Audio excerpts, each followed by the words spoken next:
It's Thursday, April 4th, Friday, April 5th, if you're on the East Coast, across the pond, or down under. And this, my friends, is Spaced Out Radio. Hope you had a great day and night. I am your host, Dave Scott, broadcasting to you live from the Great White North on top of the mountains of central British Columbia, right here at SOR headquarters. We welcome you to tonight's show, including on Deep Talk Radio and Revolution Radio. Remember, all of our archives are free at youtube.com/Spaced Out Radio. Just do me the favor, hit that subscribe button. Our website is spacedoutradio.com, where we have a plethora of features for you.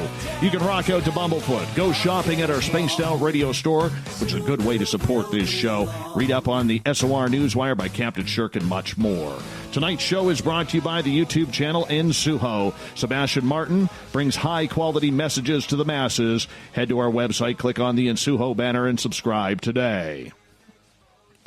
In today's evolving media, having a career at one particular outlet is nearly unheard of these days. But since 1981, George Knapp has been the staple at KLAS-TV, bringing his professionalism and candor to the Las Vegas television market. 38 years later, his journalism is still some of the best the United States has to offer in investigative journalists. Mr. Knapp moved to the desert in 1979, spending his first 2 years in the city as a taxi cab driver and working part-time at KLVX Channel 10 before solidifying his name at KLAS Channel 8. The ageless reporter with a fantastic beard instantly became a star in 1989, and it wasn't by choice. Before, things got a little viral, the internet wasn't even invented. His story about Bob Lazar brought instant fame to his career. And in those 30 years since, George Knapp has become the voice of reason, knowledge, and a much-needed, respected voice in the UFO and paranormal communities. His track record speaks for itself. 5 regional Edward R. Murrow Awards, 2 national Edward R. Murrow Awards, a 9-time winner of the Associated Press Mark Twain Award for Best News Writing, 24 regional Emmys. How is he not in the Hall of Fame for broadcasting yet? He's an accomplished author with his work on Skinwalker Ranch. And the best part for all of us UFO wingnuts, we can claim him as one of our own. He's one of the good guys standing in the forefront with his microphone, bringing mainstream attention to UFOs and the disclosure movement. Mr. George Knapp, it's an absolute honor to have you on Spaced Out Radio for the first time. How are you? Hey, Dave, your reputation precedes you. You're a famous guy, and I am ready to be spaced out along with you and your listeners. Well, we're going to take it just any way we can, because I know you don't do a lot of interviews. And there are a ton of questions that I have, our audience has for you. So for you to take the time to be able to do this with us and spend the next 2.5 hours, we really owe you the thanks for coming on the air with us. I'm glad to be here, ready to roll. I got to ask you right off the bat, 38 years at KLAS, looking back on your career and everything you've accomplished outside of the UFO scene, is there a story that just sticks with you, one you will never forget? Well, there are several. The one I think that's had the biggest impact here in Nevada deals with water. I covered water for many years. I still cover it to some degree, not as intensely as I used to, but water is, essential here in the desert. It's essential everywhere, but really in the desert, it's about power and politics and control. And Las Vegas has been growing by leaps and bounds, one of the fastest growing cities in North America for a long time, growing like a bat out of hell. And it's outstripped its water supply and has been looking elsewhere. And the places it's been looking for water are rural parts of the state where farmers and ranchers and small towns and small businesses and Native American tribes live. And I've sort of helped to delay, at least, the acquisition of that water. They were just going to steamroll all these communities, and I helped take a stand on that. And I think I'm pretty proud of working on those issues because they're complicated and not easily explained. It's not sexy.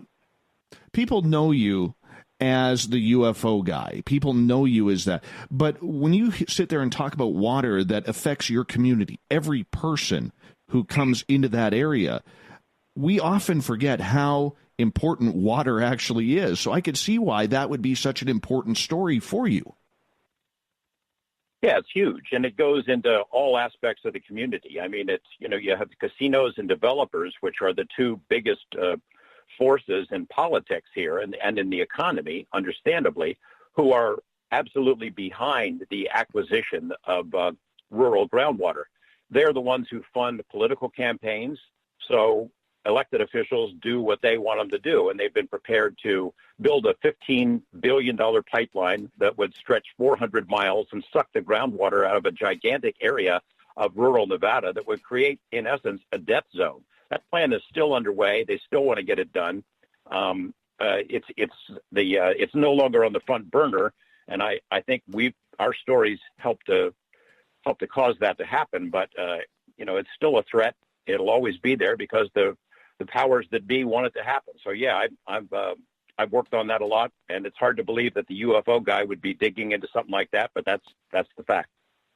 Why keep going?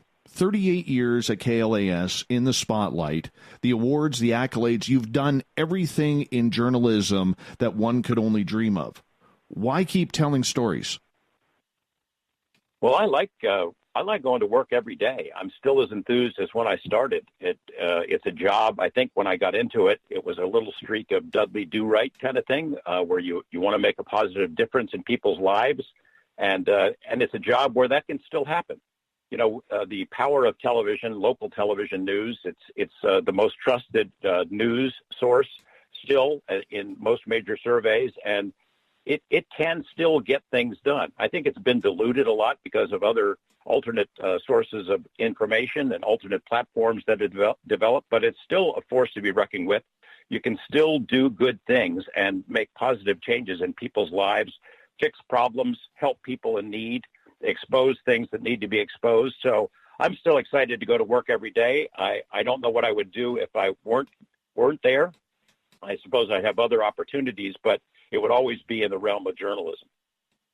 I don't blame you for that. But when you look around the newsroom and you see all of these youngsters and you look at other stations where colleagues who were held in high regard positions, much like you are with KLAS, I do have to ask, the way journalism has changed, where television stations, radio stations, newspapers are really run by corporate people now rather than fellow news hounds who just don't have that speed to get the story up anymore.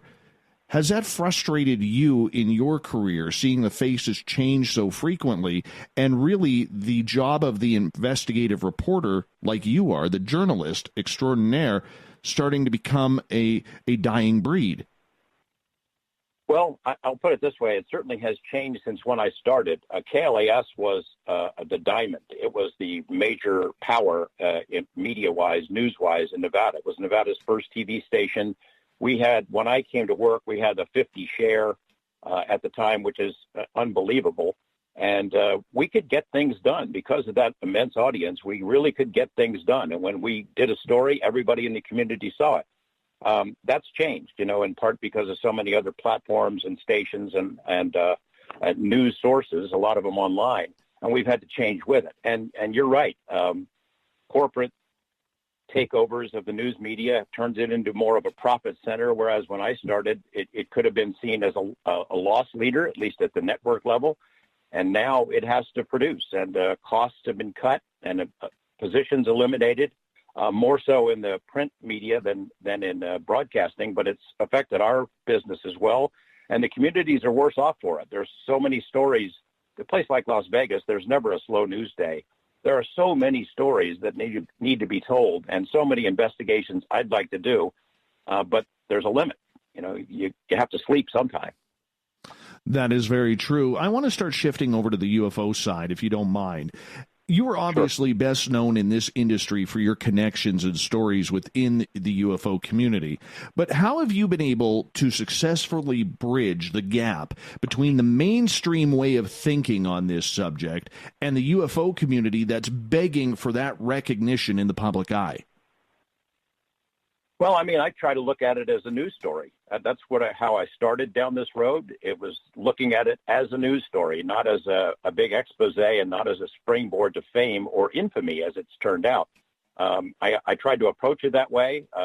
When we started with the Lazar Area 51 stuff, my news director and I had gone up to meet Lazar and to put him through his paces and ask him a bunch of questions. And when we left, I remember having the conversation, geez, if we go down this road and do a story on this, we're putting everything at risk, our own personal reputations, our professional reputations, the reputation and credibility of the station. So we had to be careful. And we spent a lot of time digging into it and tried to present it as a straightforward news story, telling people what we found along the way. And I've maintained that approach with all of the different UFO-related stories that I've had over the years. And the other difference is my audience is not ufology. I am not writing news stories for ufologists. I know with social media that stories that we air here in Las Vegas go all over the world pretty quickly. That is not my audience. The people who live in Las Vegas are my audience, and that's who I write it for.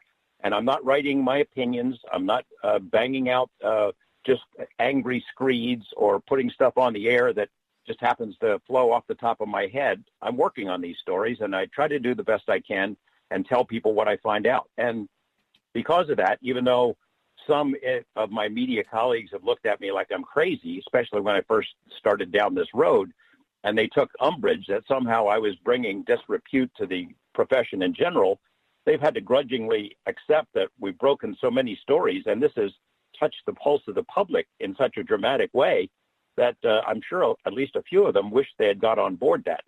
The story is so interesting and powerful and compelling, and it grabs the public by the throat. I mean, the hunger for information about this, reliable information, is strong. It was strong back then. It's stronger today. So I've tried to tell my colleagues who are skeptical about it, look, you can take whatever approach you want, but there's a lot of stuff that goes uncovered related to this topic, and there's more than enough work to go around. I think a lot of them are taking a fresh look at it now because of recent developments that I'm sure we'll talk about. Absolutely. So when you look at the UFO and paranormal community in general, and I realize you're on the outside looking in, a lot of people would say probably from one of the top floors looking down on the community.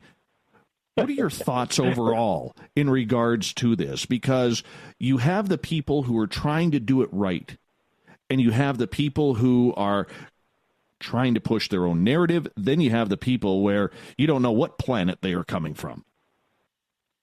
Well, it's a mess. It's always been a mess. I remember 1989 is the year we started working on the Lazar stuff. That's also the first year MUFON held its international symposium here in Las Vegas. And that I didn't know what I was getting myself into, but I went into it bright-eyed and bushy-tailed and eager to learn the whole thing and absorb as much as I could. That was the MUFON conference where Bill Moore got up and told the whole Rick Doty story, how he'd been working with the government and helping to spread disinformation and fool UFO researchers. And it was huge scandal, rocked the whole UFO community. And I had to, think, is this really what I want to do? But, you learn pretty quickly. There is a learning curve, and I tried to sort of absorb everything I could pretty quickly, reading as many books, speaking to credible people, trying to separate wheat from chaff.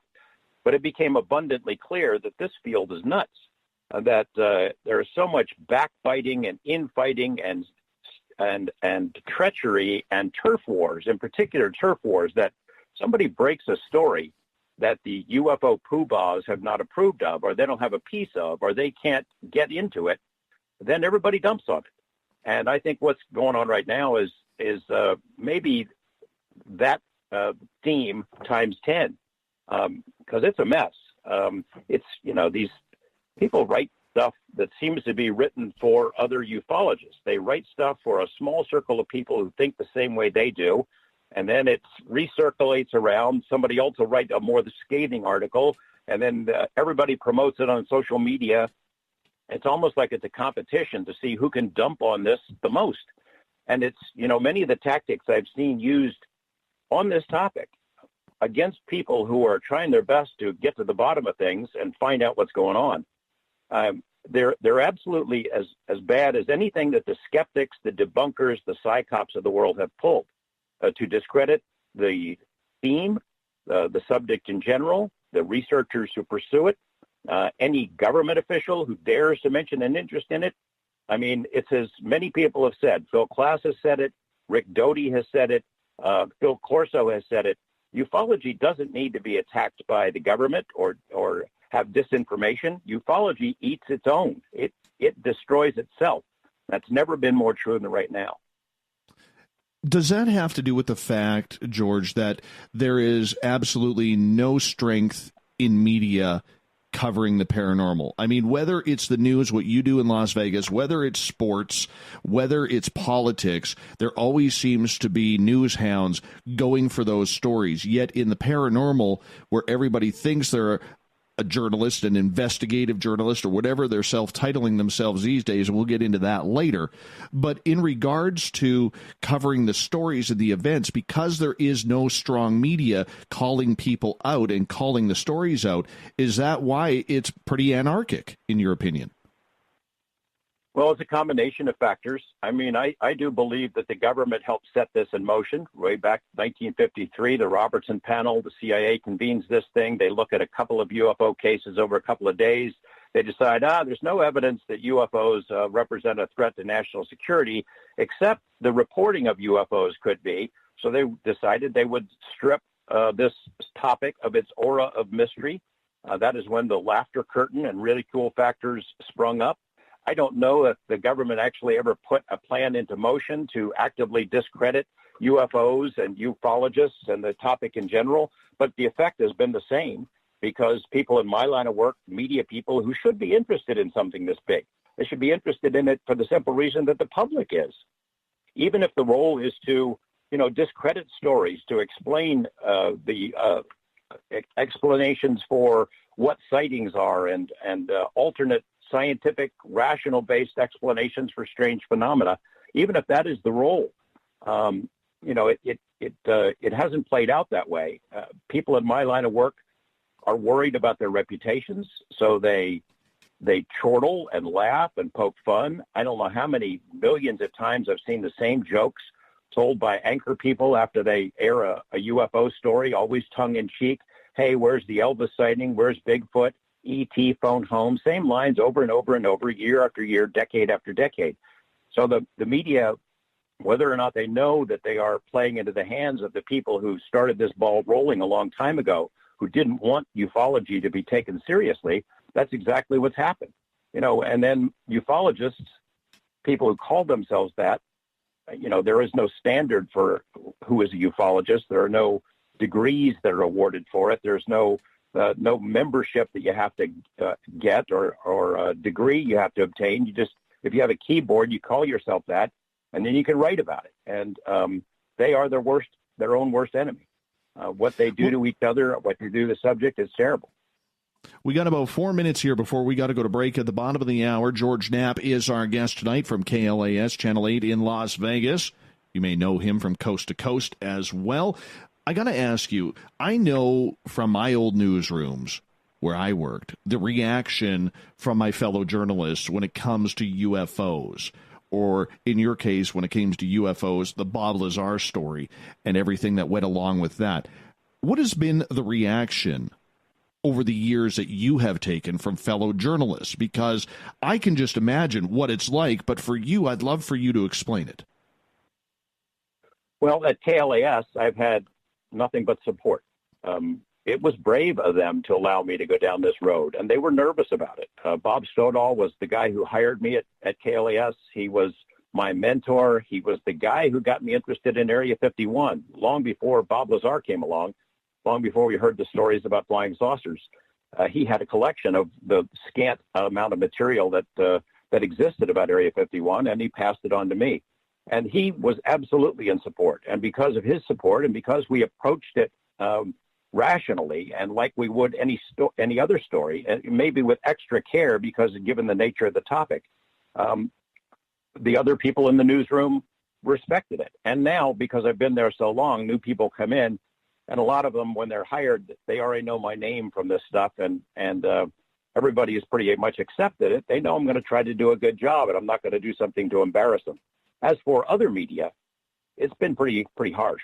I know when the Lazar stories first came out, I've been in 3 editorial cartoons in our state's largest newspaper. They had one with me in a butterfly net chasing flying saucers, and there was one called the Marshmallow Head Chronicles, where alien hitmen had come to Earth to kill me because they were mad about stories I was doing, and they were pointing their ray guns at gasoline pumps, maybe making fun of my frame and saying, of course they are Earthmen, but which one is George Knapp? And there was a column about, I did a series on alien abductions, and they had a column entitled Kidnapped by Aliens, and they dubbed me a grand mullah in the Church of Cosmic Proctology. Radio DJs would, when they run out of belch, barf, and fart jokes, they would make fun of me, make songs and poems, and it's okay. I'm a public figure here. I'm well known. I don't have thin skin. What bothered me, though, is it was a lot easier to make wisecracks and jokes than to do the work, to go out there night after night at Area 51, dodging guards and seeing what's flying around in the sky or interviewing the witnesses. So I think they're the ones that have missed out on it. And it's been harsh, and still to this day, when I find myself at odds with somebody over some other issue unrelated to UFOs, they'll always remind me, hey, he's the space guy. He's the UFO guy, as if I haven't heard that before. But in the end, as we got about a minute here before we go to break, you were literally the one now helping them wipe the egg off their face when the 2017 story came out in the New York Times and the Politico. Yeah, I would have to say there's a certain amount of satisfaction when that came out because, of course, I had known about the program and everything. I just couldn't really talk about it yet. I wanted to do the story and just didn't have the green light to do it. But, yeah, and I'm in the catbird seat because when it comes to UFOs, all roads lead to Las Vegas, and I'm sure we'll get into that in the segments ahead. Absolutely, my friend. George Knapp, the legend, journalist, investigative journalist, Skinwalker Ranch, Bob Lazar, To the Stars Academy. We are getting into it all tonight with Mr. Knapp, who will be with us for another 2 hours. And we are in for a real treat tonight on the mighty SOR, and we're glad to have him along. Hey, during the break, you want to support this show? Great way to do it. Head to our website, spacedoutradio.com. Head on over to our store. Pick yourself up a T-shirt, a hat, hoodie. You name it, we got it. You look good in it. So make sure you head on there. We'll be back with more George Knapp on Spaced Out Radio right after this.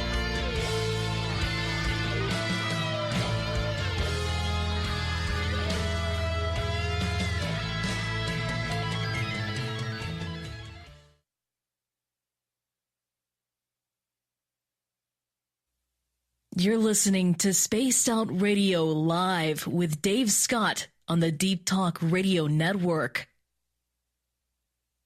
Coming soon to our website, spacedoutradio.com, is the SOR Space Travelers Club. For just $5 a month, you can get into a private area on our site where you can hang with other listeners in our chat room, post in our forum, and check out a bunch of exclusive content and store that won't be found anywhere else, including a nightly after-show party with Dave. It's going to be the best $5 a month you're going to spend.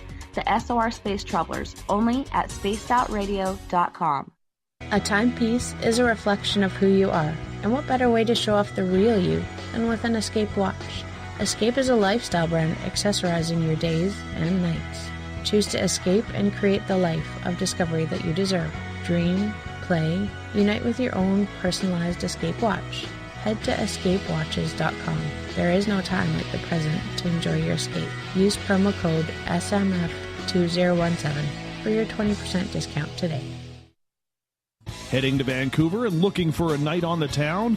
The Moose Vancouver is the bar that never stops rocking until 2 a.m. every night. The Moose has great food with everything on the menu from $6.95 to $8.95. Fantastic, vibrant staff and rock and roll that will bring you back to when the music was real, the hair was long, and the guitars were rocking. Get your party on at the Moose Vancouver, the official party bar of Spaced Out Radio.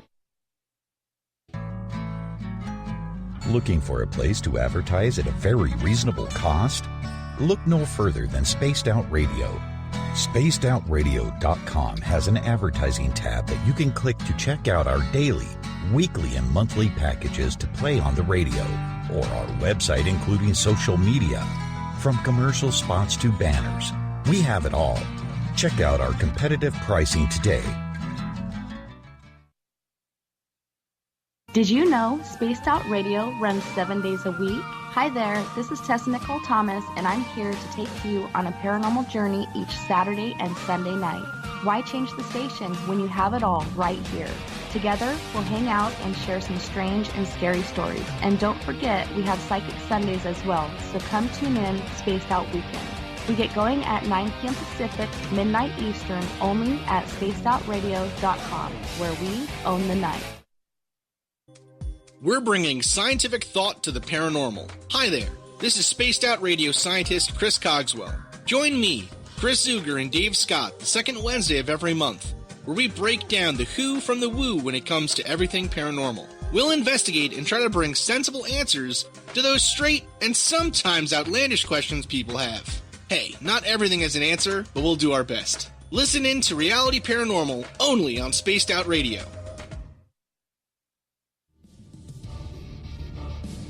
Come get spooked at the 4th Annual Forest Moon Paracon in Cedar-Woolley, Washington, Saturday, September 28th. UFOs, ghosts, aliens, Bigfoot. Speakers include Mike Morin and Jason Jordan, R. Keith Andrews, and Dave Scott from Spaced Out Radio, and so much more. There will be workshops and a VIP roundtable. Get early bird tickets now at fmparacon.com. Are you tired of being blocked, shadow banned, or placed in jail for simply posting your thoughts on social media? Social Media Freedom can take care of that for you.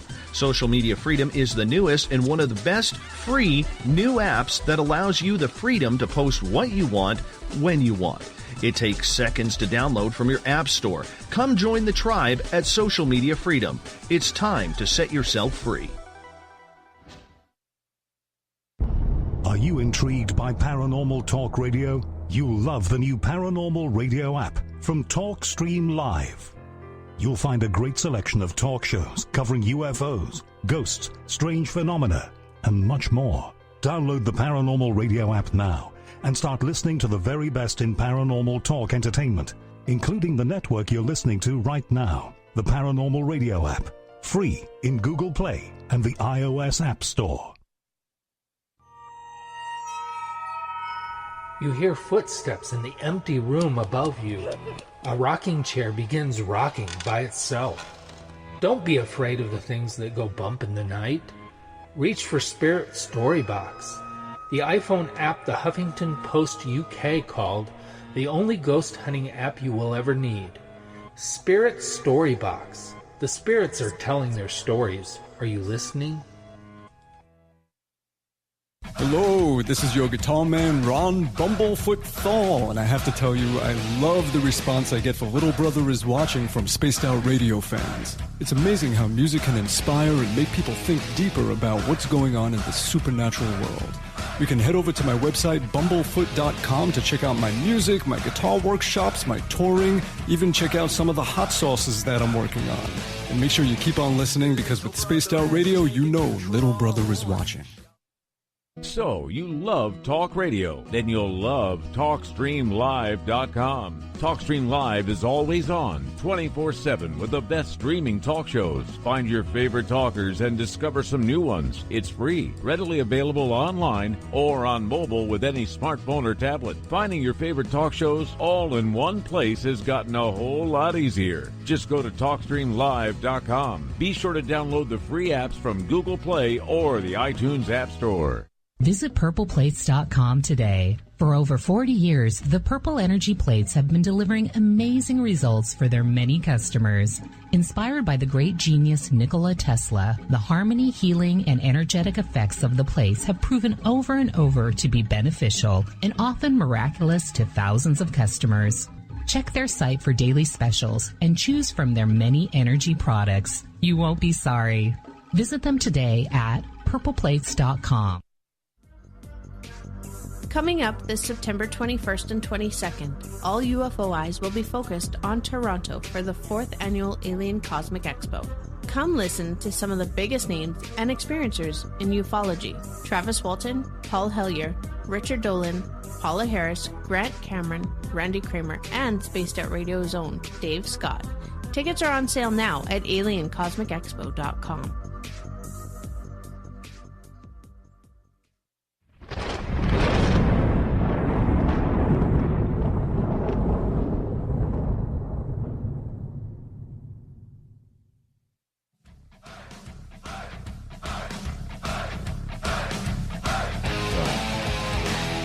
Welcome back to the second half hour of Spaced Out Radio tonight. I am your host, Dave Scott, sitting in the captain's chair of SOR headquarters in the Great White North.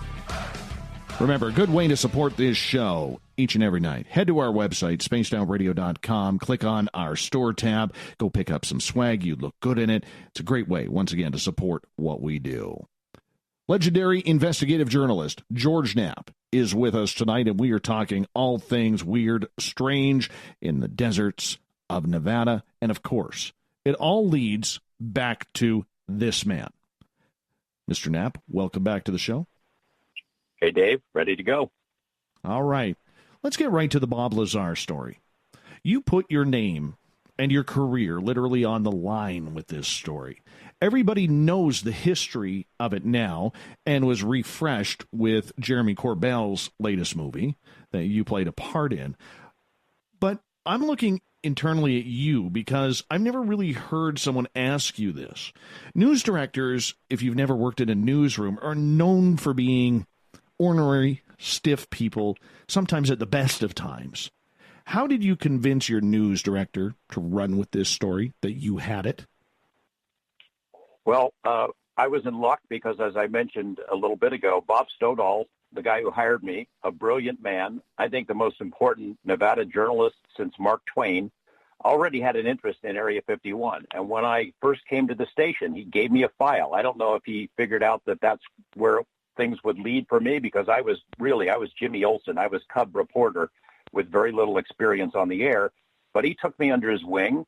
And one of the things he passed on to me was Area 51, this thin little file about this mysterious base that wasn't on any maps. He said, just tuck it away. We don't have to do anything right now, but one of these days I want you to look into it. And so I started collecting little bits and pieces as I'd hear about them. In 1984, the U.S. government, the Air Force, seized 89,000 acres of land around Groom Lake. And they did it like overnight. One night it's public land. The next day there's armed guards there, and the public is prohibited from being there. And they did it without permission, and they asked for permission afterward. They told Congress that they had done it with authority that's higher than the Constitution, something along those lines at a congressional hearing. The congressmen who heard this were shocked, but yet they kept the land. In fact, they've taken more. Now, that got everybody's attention, mine included. So we started poking around. What could they be hiding? What's so secret out there? Turns out that what they were most likely guarding was the F-117A. And not long after that, a year or so after that, those stories broke, a guy named John Lear comes to the TV station. He'd been talking to Bob Stoddall and to my managing editor, a muckraker and a courageous reporter named Ned Day, who's passed on. And they helped Ned and Bob break the story of the F-117. John and some of his friends had been hanging around at Tonopah Test Range, Area 52. They had obtained images. They'd been down right to the edge of Area 51 and taken photos. They said this secret plane that's invisible to radar out there is flying around in the Nevada desert. We've got the proof. And Ned ran with the story. It went national. It went international. It was a really big deal. In fact, the FBI or some agency picked Ned up off the street, hauled him in, put him under a bright spotlight in the dark room and grilled him. Where'd you get this information? Don't you know you put the lives of 200 million Americans at risk by leaking this stuff out, and our enemies will know about it? And Ned thought about it for a little bit, and then he looked at him and said, look, I'm a reporter at a little place in Las Vegas, and I was able to get this information. And if you think you had a secret and the Russians can't get it, but I can, well, I did you a favor. They let him go. But because of that story, John Lear had a certain amount of credibility with us. He was from the Lear family. His father had invented the Lear jet and the 8-track tape player. He had run for public office. He'd worked for the CIA. He'd flown every plane in the world. And so he came back to the station in 1987 with a pile of UFO documents, and he dropped them on Ned Day's desk. And he said, Ned, this is the biggest story you'll ever have. It's about a UFO conspiracy and cover-up. Here's the documents to prove it, and a lot of the secrets are out there at Area 51. Ned looked at the material and said, I don't want anything to do with this. If this was true, I'd already know about it. So John was ready to leave the station. I'd been eavesdropping, and I said, hey, let me take a look at that stuff. And I read some of the material. I thought, this is interesting. And at the time, I produced a little public affairs show called On the Record. It would air Saturday or Sunday morning, 6 or 7 o'clock in the morning. Typical guest would be a city councilman or county commissioner. I'd ask them questions for half an hour, and nobody watched it. It was more of a public service than anything.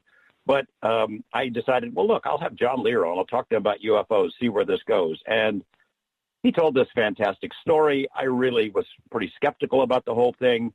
This can't be true with all this alien conspiracy stuff, and the U.S. government knows it, and they've allowed abductions to take place, and got pretty wild. But after that show aired, suddenly my phone is ringing. We didn't have emails in those days, but I'm getting phone calls and letters, and people, well, who was that guy? What's the deal on that UFO stuff? It really struck the pulse of the public. And then I had him on again in 1988. The reaction was even bigger. I had him on a third time, and that's the show where he hinted that he knew some guy who was getting hired out at Area 51 or Groom Lake near there, and he knew something about flying saucers. I didn't know what that guy's name was, but it turned out to be later it was Bob Lazar. So I recognized that, wow, the public is reacting to this in a pretty dramatic way. I'm going to start reading about it. And I started boning up on it. I started reading UFO books. I had no real interest in the topic, no compelling interest in it before, at least not as a newsman. And I started finding out interesting material about it, trying to separate wheat from chaff, figure out what's real and what isn't. It became pretty clear that 90 to 95% of the sightings could be explained, but that other 5%, that was interesting. It was harder to explain, and therein lies the mystery. So March of 1989, I'm the co-anchor of our 5 o'clock news. We would do a 5-minute interview, live interviews segment every day on the news. And we had a last-minute cancellation. And I'd been in touch with Lear about this UFO guy that he knew, who turned out to be Bob Lazar. And I called him and said, would this guy come on? We've got a 5-minute hole in our newscast. You think this guy would come on and talk about what he knows up there? Because Lear had hinted that there had been some friction, some trouble with his work. So he says, I'll see. And they set it up. So we sent a crew, a live truck up to John Lear's house. This guy who used the pseudonym Dennis climbed in the truck, did this interview where he told about a secret base, S4, next to Papoose Lake. It was built into the side of a mountain, disguised to look like the natural terrain. They had 9 hangars with 9 alien discs out there, that the secret had been kept, that it was too big to keep, and that the public had a right to know, and that was that. Well, the general manager comes running back. Is that for real? The news director's phone is ringing off the hook. The whole newsroom is lit up. What the heck was that all about?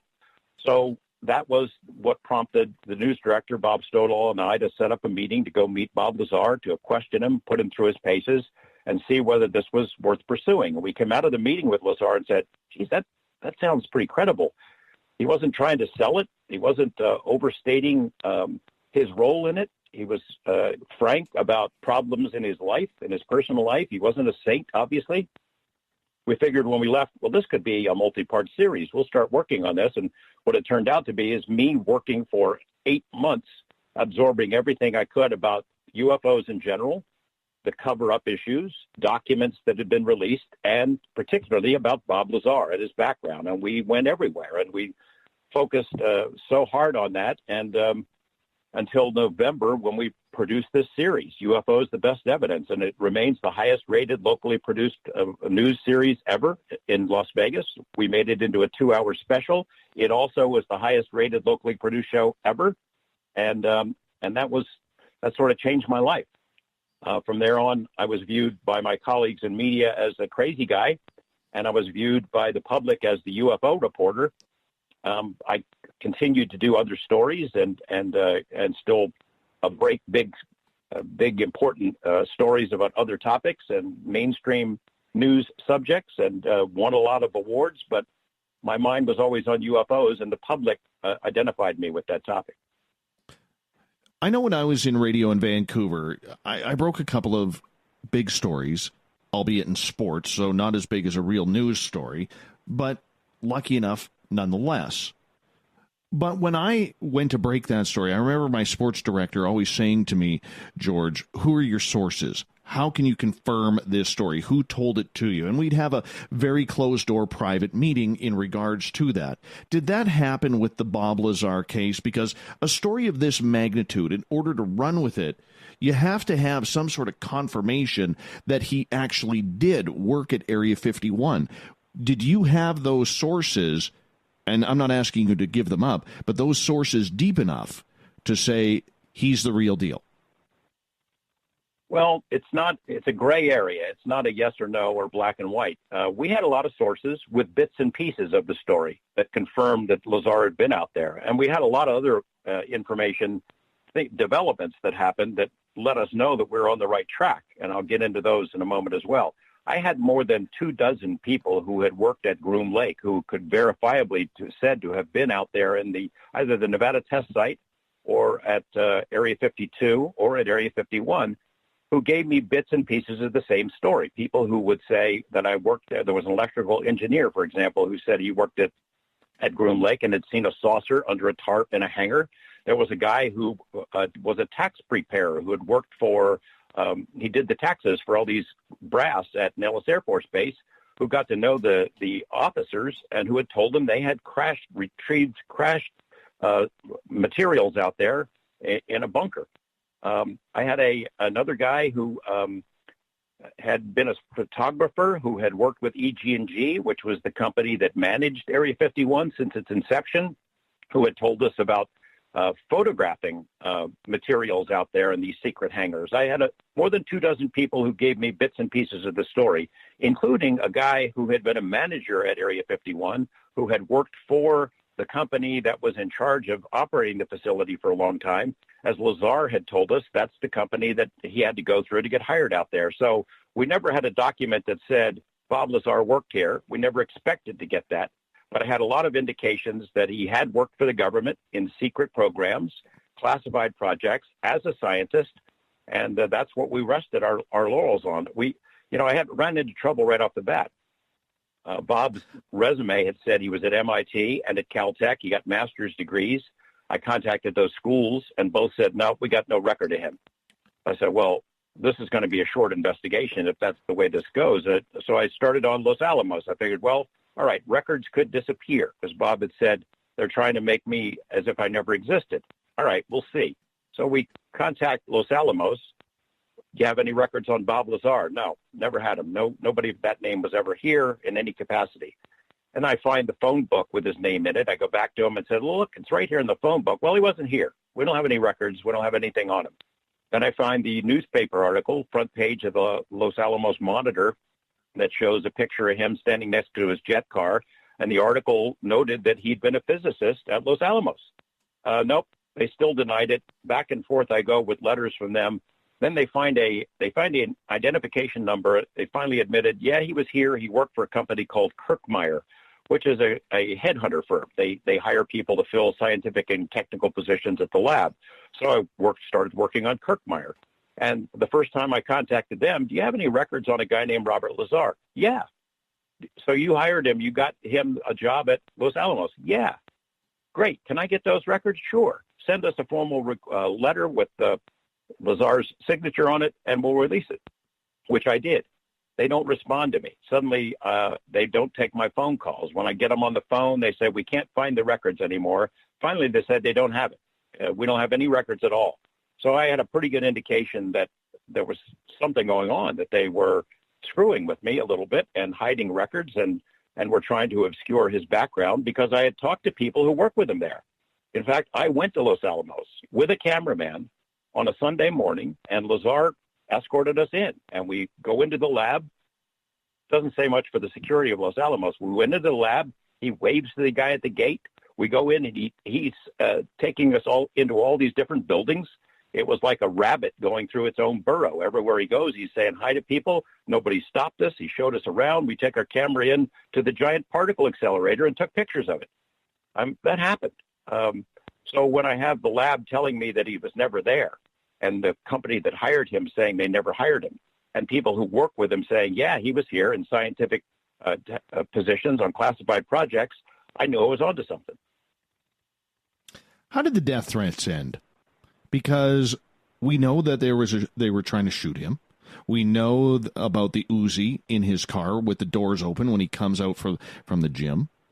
Did that have anything to do with, and maybe I'm just throwing darts at a dartboard here, but did that have anything to do with the fact that eventually he would get involved with Mr. Robert Bigelow looking for element 115? No, because nobody knew Robert Bigelow at that time. Nobody knew that he had an interest in UFOs. I didn't. Lazar didn't. He hadn't funded NIDS. He hadn't given money to Friedman or any of those folks. No one knew his name in these circles. There weren't any reports in UFO magazines or in the Las Vegas papers or anything of the sort. So the threats that happened to Lazar, I don't know that they were actually trying to kill him. I think they were trying to scare him. Because certainly if they wanted him dead, they could have killed him. And the intrusions at his home where they would go in and mess around in his lab, move around the furniture and, wipe off his blackboard and make it very obvious that they'd been in there. The incident with his car where they open the doors and windows in the glove box and leave the gun there. Shooting at the tire.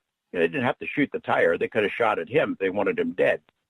I came to believe that Lazar, for all of his faults, for all of the problems in his personal life, was the perfect guy for that job.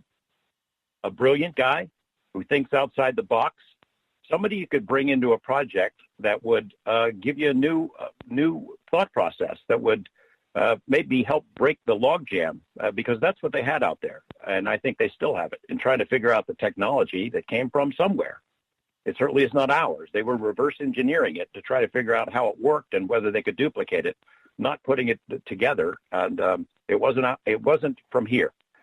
So they hired a guy who would have the ability to help them move the project forward, but who obviously could be discredited at the drop of a hat. I mean, here's a guy who he builds jet cars and races them. He likes machine guns. He likes hookers. He's got a skull and crossbone flag on his house.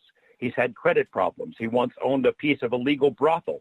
I mean, he's a rebel. He's a wild man in many regards and has no respect for authority. Obviously, somebody did a psych profile of this guy and figured out he could be a problem. But let's give him a try, see what happens. And if he tells the story, who's going to believe him? Well, he ended up telling the story, although it was tough to get him to do that. We can go into details about that, but he was a reluctant UFO messiah, and it took a long time to get the green light for him to allow me to put it on the air. But I think we did the initial interview because he thought he was going to be killed. And this was a way to deter that. He figured, well, if they know that I've got tape, that I've got an interview and something happens to him, the story would become even bigger. Those threats were real. I lived through that time period. I saw a lot of this stuff. It wasn't something Lazar made up. And I know it for another reason. Is because the people who called me, once that became clear that I was working on this project because of the Dennis interview, the live interview that we did, and we put out appeals sort of let them know that along the way that I was working on it, and I wanted public input.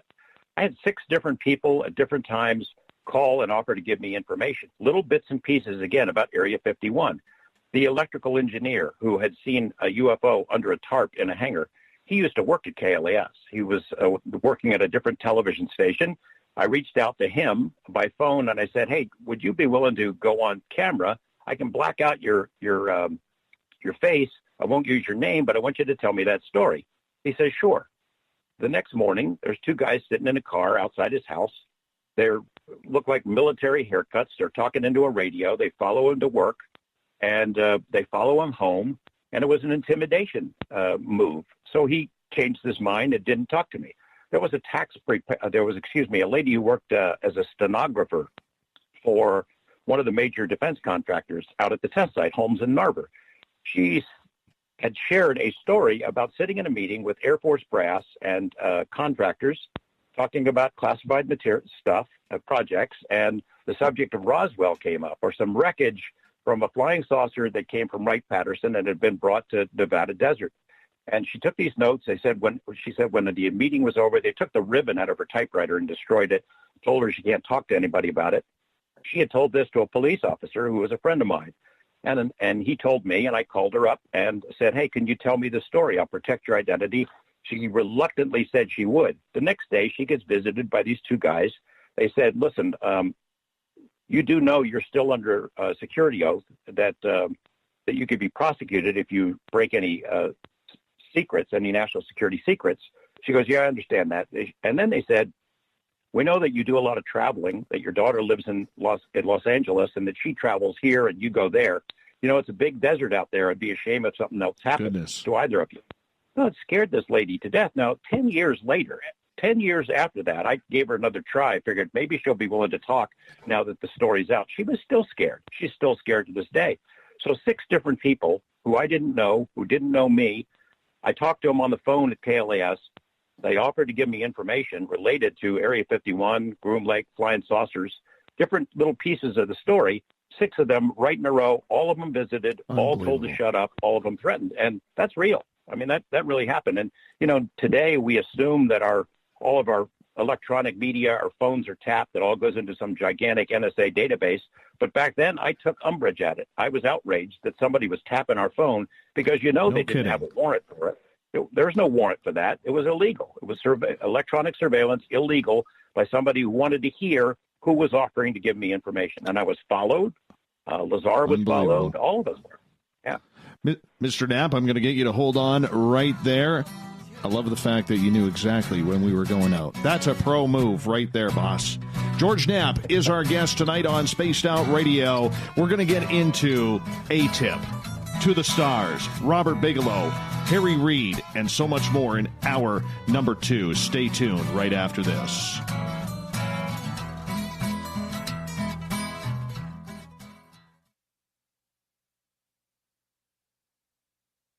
A timepiece is a reflection of who you are, and what better way to show off the real you than with an Escape watch? Escape is a lifestyle brand accessorizing your days and nights. Choose to escape and create the life of discovery that you deserve. Dream, play, unite with your own personalized Escape watch. Head to escapewatches.com. There is no time like the present to enjoy your escape. Use promo code SMF2017 for your 20% discount today. Come get spooked at the 4th Annual Forest Moon Paracon in Cedar-Woolley, Washington, Saturday, September 28th. UFOs, ghosts, aliens, Bigfoot. Speakers include Mike Morin and Jason Jordan, R. Keith Andrews, and Dave Scott from Spaced Out Radio, and so much more. There will be workshops and a VIP roundtable. Get early bird tickets now at fmparacon.com. You're listening to Spaced Out Radio Live with Dave Scott on the Deep Talk Radio Network. Heading to Vancouver and looking for a night on the town? The Moose Vancouver is the bar that never stops rocking until 2 a.m. every night. The Moose has great food with everything on the menu from $6.95 to $8.95. Fantastic, vibrant staff and rock and roll that will bring you back to when the music was real, the hair was long, and the guitars were rocking. Get your party on at the Moose Vancouver, the official party bar of Spaced Out Radio. The freedom to post what you want, when you want. That's the social media freedom you need. Social Media Freedom is the free app in your app store. No need to worry about going to jail or being shadow banned any longer. It's the freedom to say what you feel. The freedom to know Big Brother isn't watching. It's the way social media is supposed to be. Social Media Freedom. It's time to set yourself free. Download from your app store today.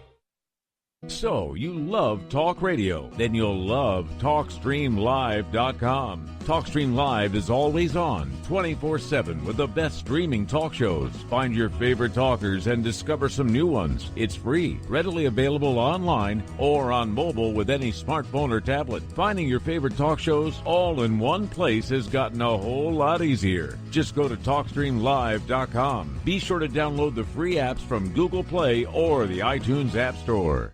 Looking for the stories of the strange and weird that you will find hard to find anywhere else? Check out the SOR Newswire on our website. Our writers, led by Captain Shirk, are scouring the world for the oddest and most bizarre stories we can find. Everything from weird crime to suspenseful and paranormal. We're working hard for you to bring you the most intriguing news of your day. Check out the SOR Newswire at spacedoutradio.com today. Canada's largest UFO conference is ready to roll in Toronto this September 21st and 22nd at the Alien Cosmic Expo. This year is about the experience. Listen to the stories of Dave Scott, Travis Walton, Paula Harris, Grant Cameron, Ryan Stacey, Richard Dolan, Leslie Mitchell-Clark, and more. Get your tickets now at aliencosmicexpo.com.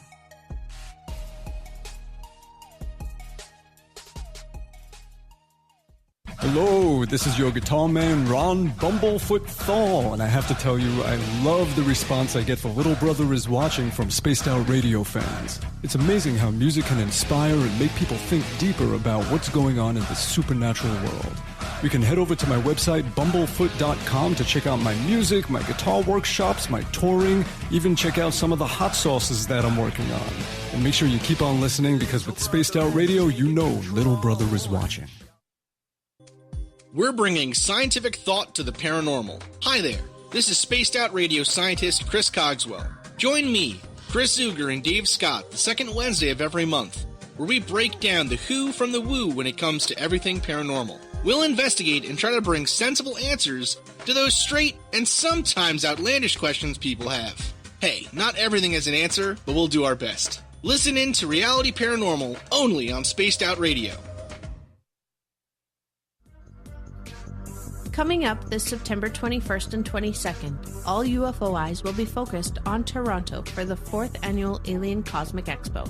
Come listen to some of the biggest names and experiencers in ufology. Travis Walton, Paul Hellyer, Richard Dolan, Paula Harris, Grant Cameron, Randy Kramer, and Spaced Out Radio's own Dave Scott. Tickets are on sale now at aliencosmicexpo.com. Find your escape where time has no limits. It's about living today and cherishing the heritage of yesterday. A spirit of adventure for what is new, with the nostalgia of the past. Your timepiece is a reflection of who you are. Life surrounded by beauty from the world around us to the soul within. EscapeWatches.com. There is no time like the present to enjoy your escape. Use promo code SMF2017 for your 20% discount today. Come get spooked at the 4th Annual Forest Moon Paracon in Cedar-Woolley, Washington, Saturday, September 28th. UFOs, ghosts, aliens, Bigfoot. Speakers include Mike Morin and Jason Jordan, R. Keith Andrews, and Dave Scott from Spaced Out Radio, and so much more. There will be workshops and a VIP roundtable. Get early bird tickets now at fmparacon.com. Coming soon to our website, spacedoutradio.com, is the SOR Space Travelers Club. For just $5 a month, you can get into a private area on our site where you can hang with other listeners in our chat room, post in our forum, and check out a bunch of exclusive content and store that won't be found anywhere else, including a nightly after-show party with Dave. It's going to be the best $5 a month you're going to spend. The SOR Space Travelers, only at spacedoutradio.com. You hear footsteps in the empty room above you. A rocking chair begins rocking by itself.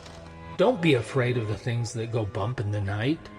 Reach for Spirit Storybox, the iPhone app the Huffington Post UK called the only ghost hunting app you will ever need.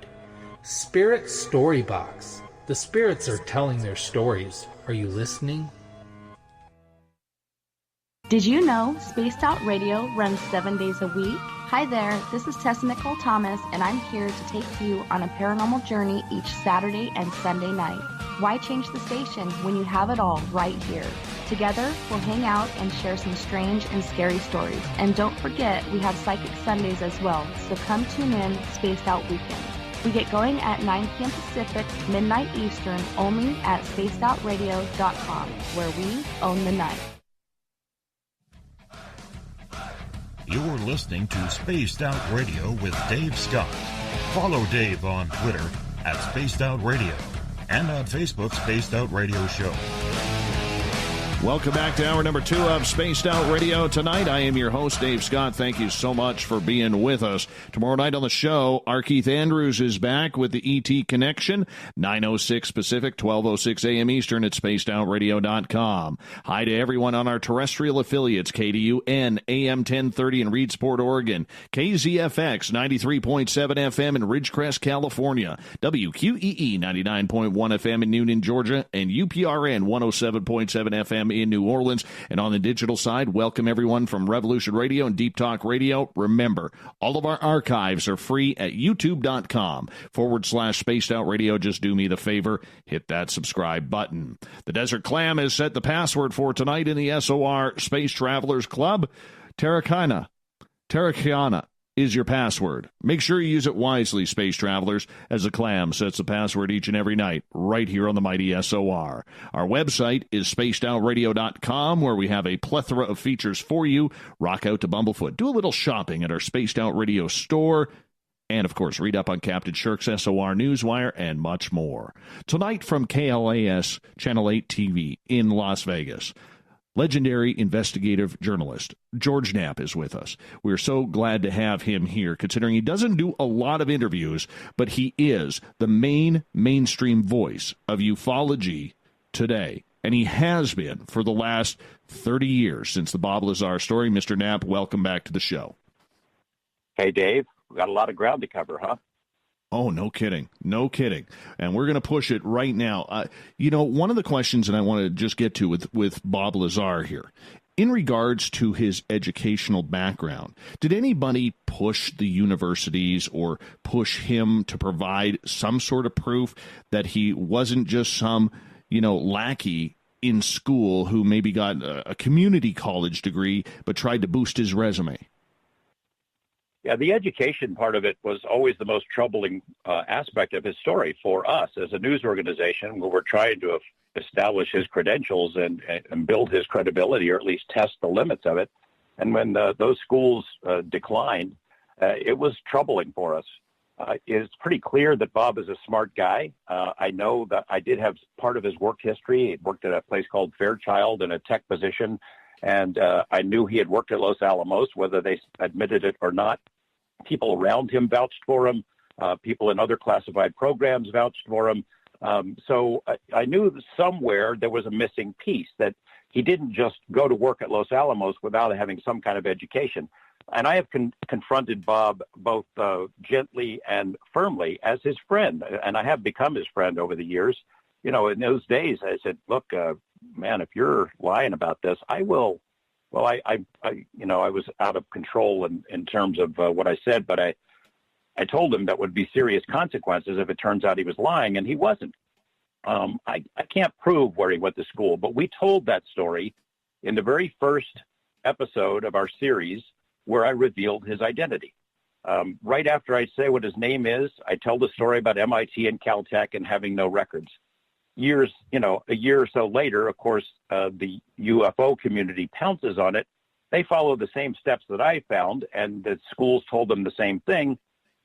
They didn't have any degrees, and they make it like an expose. Aha. Well, and every couple of years, the same thing happens. Every couple of years, a new batch of people find the Lazar story online, and then they find the revelation that he didn't go to MIT after all, and they say Stan Friedman exposed this as a fraud, and they write the whole thing off. Well, that would have been the easy thing to do, but there was too many other pieces of it to ignore. We did try to get the records, went back and forth with MIT and Caltech, and never got it.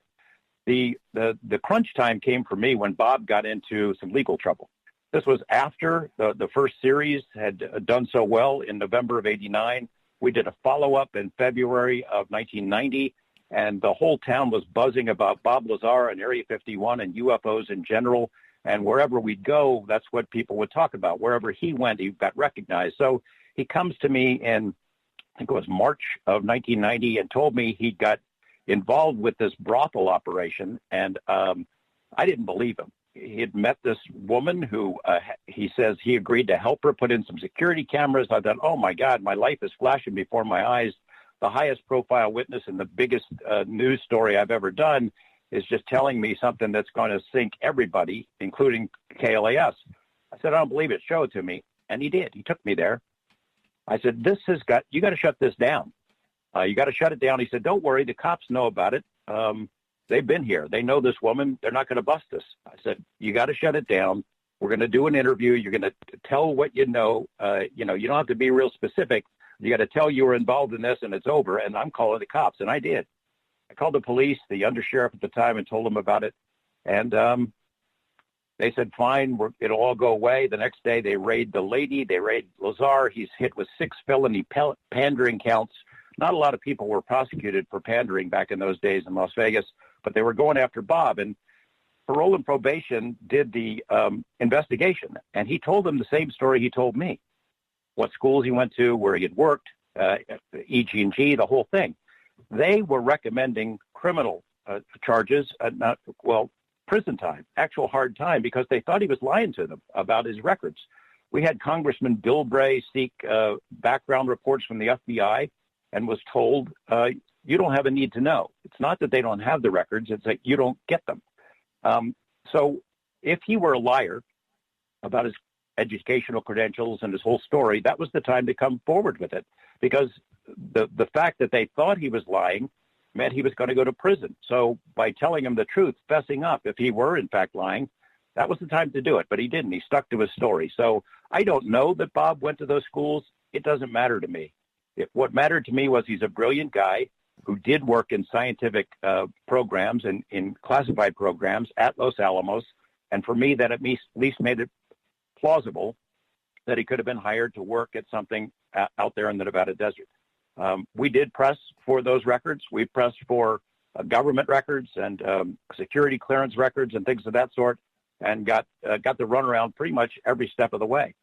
It's remarkable. Everybody leaves a paper trail, but a lot of Bob's background and his paper trail is just missing. So, in my head, I worked out the thing about the schools. I've given him the opportunity as a friend to say, look, if you didn't go to those schools, tell me about it. We'll report it. The public will figure it out, and maybe they'll believe you and maybe they won't, but he always stuck to it. I suspect that there is an explanation that's somewhere in between, and I hope that we're going to get that story soon. Jeremy Corbell in his film sort of touched on that, and I think maybe he'll have more on it in the coming months.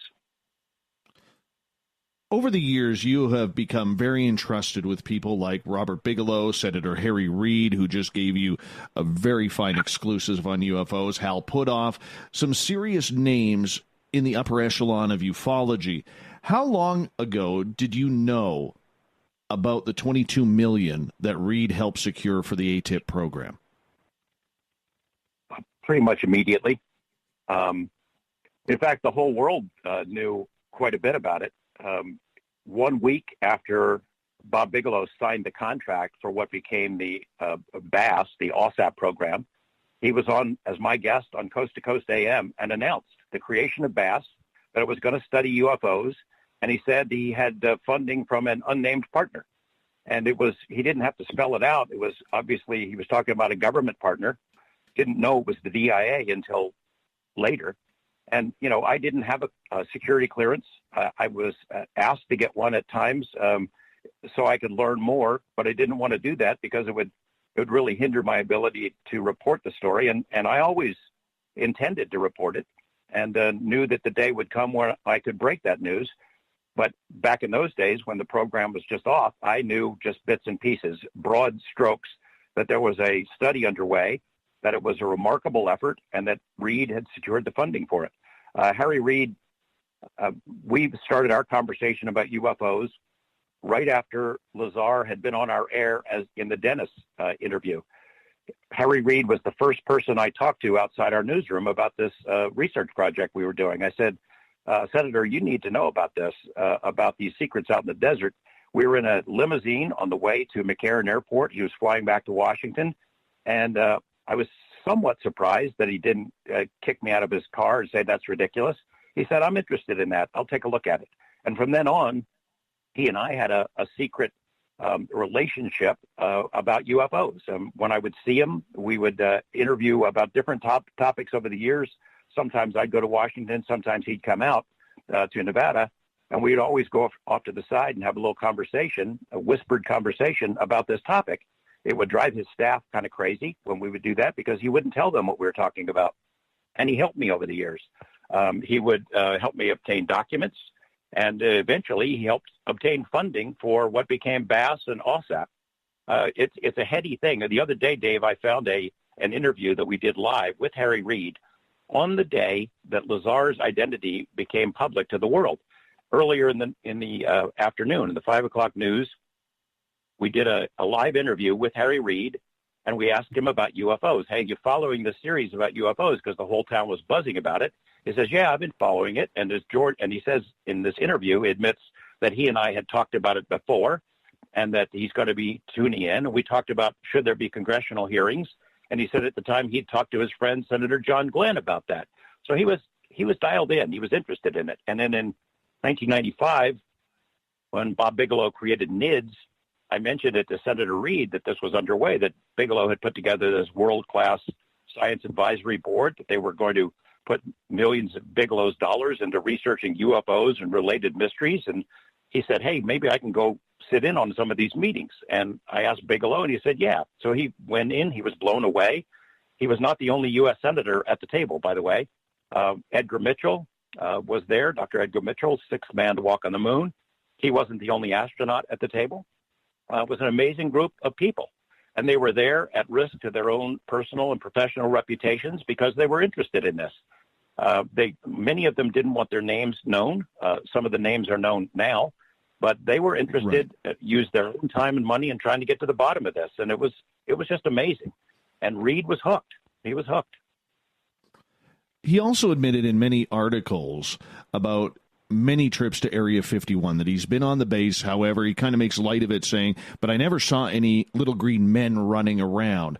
Do you think he has actually been shown things that maybe he cannot release in public, and that's why he is now, from the outside of the Senate looking in, pushing for more money to learn about this? Let me think of how to answer this. I am confident that Senator Reid has not shared everything that he knows about this topic with the public. And some of that is because of things he said on camera in interviews with me. The last one we did, he had survived a real major health scare. We got into some specifics about June 2009. He writes a letter to the Assistant Secretary of Defense and asks for the BASS program for OSAP, or its name had changed by that point to ATIP, to be made into a special access program. Special access program that wouldn't have to fight every year for its budget, that would be able to access other materials and other programs. That was how Reid put it in his words in the last interview we did. What kinds of programs and materials? He wouldn't get into specifics, but we all can figure out what he means by that. Materials. I had asked him in the first interview, right after the New York Times story came out, hey, do you know about exotic materials, these metamaterials that the New York Times reported on? And he denied it. He said, no, I don't know anything about that. But he brushed it off pretty quickly, so I returned to it the next time we sat down, and we've had some private conversations since then. There was a reason they wanted it to be a special access program. It wasn't to hide what they had already learned. It was to gain access to information that was secured in other programs that they had learned about. And I hope that someday we can know about that. I suspect that Senator Reid knows a lot more, and I suspect Robert Bigelow knows a lot more, but getting either one of those guys to admit it is going to be tough. I look at Harry Reid much like Paul Hellyer up here in Canada. Paul Hellyer, when he served as defense minister right through 1967, that's when a lot of events happen up here. You know, you're familiar with Stefan Mikulik. You've talked to him on Coast to Coast recently, as in the last couple of months, with Chris Rutkowski as well. And when you look at that story, or Shag Harbor happened right at the tail end when Hellyer is going out, but it took Hellyer 3 decades to finally come out and say, aliens are real, aliens and UFOs are here. Are we seeing this transition now that he is out of government from Harry Reid, where he is going to be the top government official to ever come out and say, boys and girls, we need to take this a lot more seriously? Is this the beginning of that? I don't know. I hope so. And I think Harry Reid wants that to happen. But, there might be even higher officials that'll come out eventually and talk about it. He's been careful. When he was in the Senate, he would always win his elections by slim margins in Nevada, even though he was the most powerful member of Congress that Nevada ever sent to Washington. Senate Majority Leader. He was a guy who brought home the bacon for our state. But we're a purple state, always have been, and so his margins of victory were always small. So he had to be careful.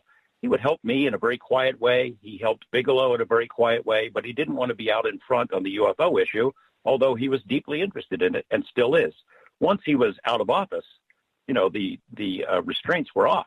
We had a conversation when I found out that the New York Times was going to break the story in December of 2017 about Bass and OSAP and this program that he had authorized.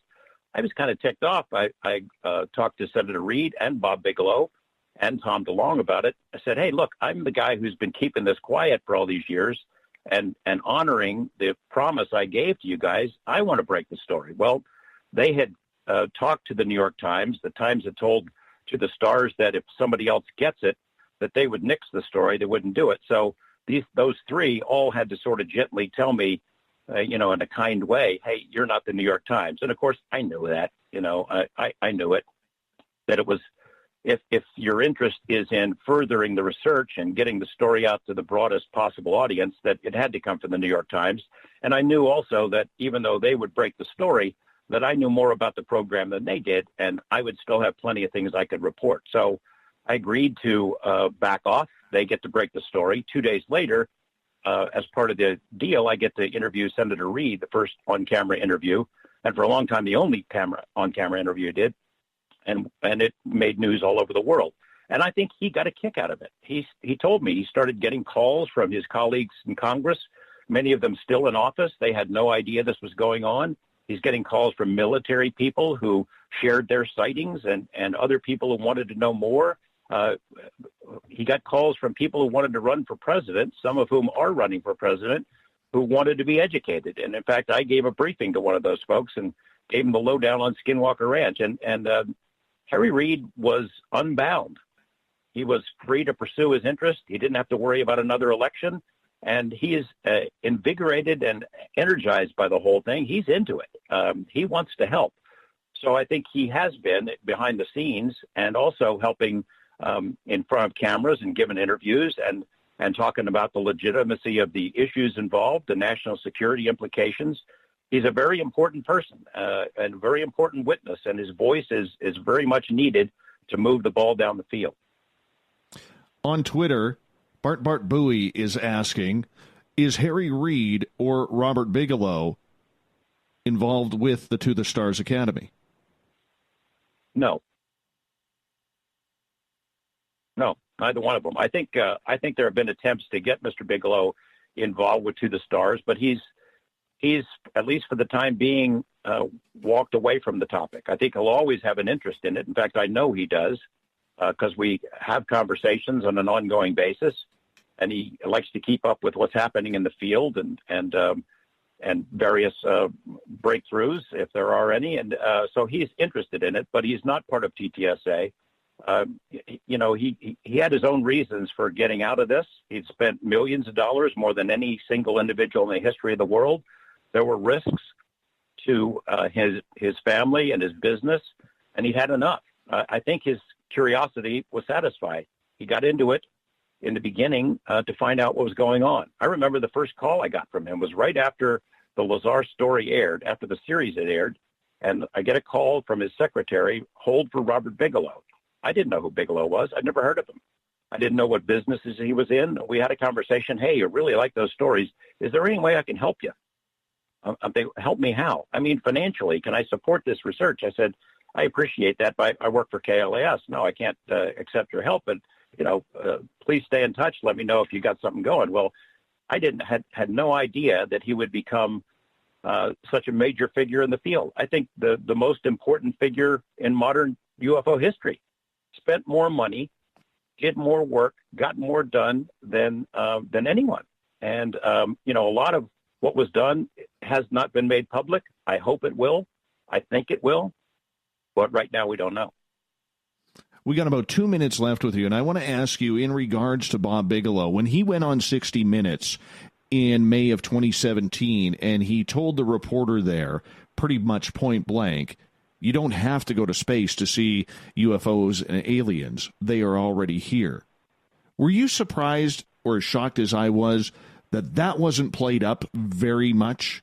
Nobody caught on to this man saying this, and he's an important man in the space program, in privatizing space travel, as well as the UFO field. I'm not surprised because that's the way the subject has been treated. Even someone of his stature who comes forward and says it, people in my line of work brush it off. What does he know? Well, he knows. As I said, he's been on the inside for a long time. He got that program up and running and got an amazing amount of work done for the amount of money that was dedicated to it. Whatever his curiosity was, it has been satisfied. And that's why he made that statement. I wasn't surprised he made it, and I wasn't surprised it didn't get more coverage. I found it a little bit fickle. And like I've told a lot of people on our show, if you want to know what's happening with ufology, you got to be following Robert Bigelow. Because that statement says the world. We don't know what he knows. We may never know what he knows. But in your mind, do you think he is trying to, even though he's a very secretive man, trying to keep a cover-up on what he knows about ufology? I think he's required to keep information confidential. The contract that he signed, the agreement he made with the government, requires him to do it. He's not allowed to release this stuff. So a lot of information that you're seeing coming from Las Vegas, people assume that Bigelow is leaking it to me. That is not the case. Mr. Bigelow doesn't leak anything. We've had many off-the-record conversations that I'm not able to report, but it's helped me understand, even though I can't report what he knows, it helps me understand the larger picture of who's BSing, what claims are ridiculous, and who's telling the truth, because he's been there and he knows.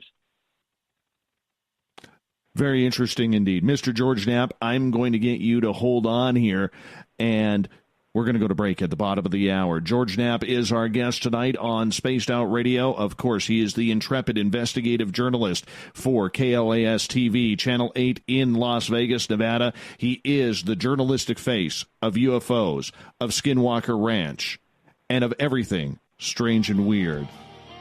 We got him for another hour on this show. So while you're listening to the break, head to our website, spacedoutradio.com. Go support this show by getting yourself some SOR swag. We'll be back with more George Knapp on Spaced Out Radio right after this.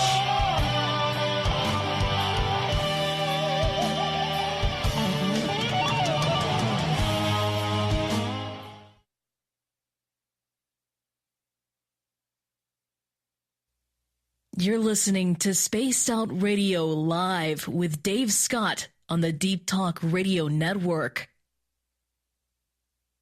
So, you love talk radio? Then you'll love TalkStreamLive.com. TalkStream Live is always on, 24/7, with the best streaming talk shows. Find your favorite talkers and discover some new ones. It's free, readily available online or on mobile with any smartphone or tablet. Finding your favorite talk shows all in one place has gotten a whole lot easier. Just go to TalkStreamLive.com. Be sure to download the free apps from Google Play or the iTunes App Store. Are you tired of being blocked, shadow banned, or placed in jail for simply posting your thoughts on social media? Social Media Freedom can take care of that for you. Social Media Freedom is the newest and one of the best free new apps that allows you the freedom to post what you want, when you want. It takes seconds to download from your app store. Come join the tribe at Social Media Freedom. It's time to set yourself free. Coming up this September 21st and 22nd, all UFO eyes will be focused on Toronto for the 4th Annual Alien Cosmic Expo. Come listen to some of the biggest names and experiencers in ufology. Travis Walton, Paul Hellyer, Richard Dolan, Paula Harris, Grant Cameron, Randy Kramer, and Spaced Out Radio's own Dave Scott. Tickets are on sale now at aliencosmicexpo.com. A timepiece is a reflection of who you are, and what better way to show off the real you than with an Escape watch? Escape is a lifestyle brand accessorizing your days and nights. Choose to escape and create the life of discovery that you deserve. Dream, play, unite with your own personalized Escape watch. Head to escapewatches.com. There is no time like the present to enjoy your escape. Use promo code SMF2017 for your 20% discount today. Hello, this is your guitar man, Ron Bumblefoot Thal, and I have to tell you, I love the response I get for Little Brother is Watching from Spaced Out Radio fans. It's amazing how music can inspire and make people think deeper about what's going on in the supernatural world. You can head over to my website, bumblefoot.com, to check out my music, my guitar workshops, my touring, even check out some of the hot sauces that I'm working on. And make sure you keep on listening, because with Spaced Out Radio, you know Little Brother is watching. Coming soon to our website, spacedoutradio.com, is the SOR Space Travelers Club. For just $5 a month, you can get into a private area on our site where you can hang with other listeners in our chat room, post in our forum, and check out a bunch of exclusive content and store that won't be found anywhere else, including a nightly after-show party with Dave. It's going to be the best $5 a month you're going to spend. The SOR Space Travelers, only at spacedoutradio.com. Come get spooked at the 4th Annual Forest Moon Paracon in Cedar-Woolley, Washington, Saturday, September 28th. UFOs, ghosts, aliens, Bigfoot. Speakers include Mike Morin and Jason Jordan, R. Keith Andrews, and Dave Scott from Spaced Out Radio, and so much more. There will be workshops and a VIP roundtable. Get early bird tickets now at fmparacon.com. Are you intrigued by Paranormal Talk Radio? You'll love the new Paranormal Radio app from TalkStream Live. You'll find a great selection of talk shows covering UFOs, ghosts, strange phenomena, and much more. Download the Paranormal Radio app now and start listening to the very best in paranormal talk entertainment, including the network you're listening to right now, the Paranormal Radio app, free in Google Play and the iOS App Store. Looking for a place to advertise at a very reasonable cost? Look no further than Spaced Out Radio. SpacedOutRadio.com has an advertising tab that you can click to check out our daily, weekly, and monthly packages to play on the radio, or our website including social media. From commercial spots to banners, we have it all. Check out our competitive pricing today. We're bringing scientific thought to the paranormal. Hi there, this is Spaced Out Radio scientist Chris Cogswell. Join me, Chris Zuger, and Dave Scott the second Wednesday of every month, where we break down the who from the woo when it comes to everything paranormal. We'll investigate and try to bring sensible answers to those straight and sometimes outlandish questions people have. Hey, not everything has an answer, but we'll do our best. Listen in to Reality Paranormal only on Spaced Out Radio. Heading to Vancouver and looking for a night on the town? The Moose Vancouver is the bar that never stops rocking until 2 a.m. every night. The Moose has great food with everything on the menu from $6.95 to $8.95. Fantastic, vibrant staff and rock and roll that will bring you back to when the music was real, the hair was long, and the guitars were rocking. Get your party on at the Moose Vancouver, the official party bar of Spaced Out Radio. Visit purpleplates.com today. For over 40 years, the Purple Energy Plates have been delivering amazing results for their many customers. Inspired by the great genius Nikola Tesla, the harmony, healing, and energetic effects of the plates have proven over and over to be beneficial and often miraculous to thousands of customers. Check their site for daily specials and choose from their many energy products. You won't be sorry. Visit them today at purpleplates.com. Did you know Spaced Out Radio runs 7 days a week? Hi there, this is Tessa Nicole Thomas, and I'm here to take you on a paranormal journey each Saturday and Sunday night. Why change the station when you have it all right here?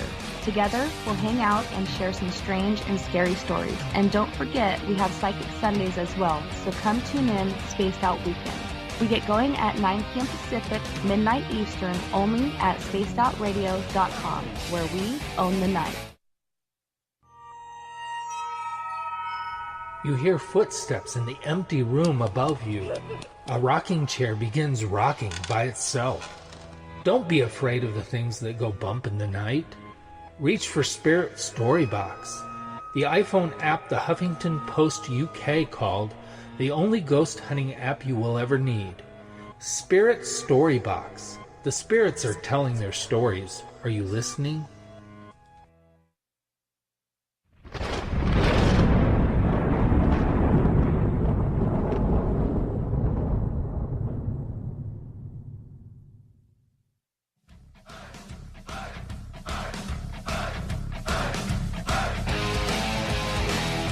We pass the halfway point of Spaced Out Radio tonight. I am your host, Dave Scott. Thanks for coming along for the ride.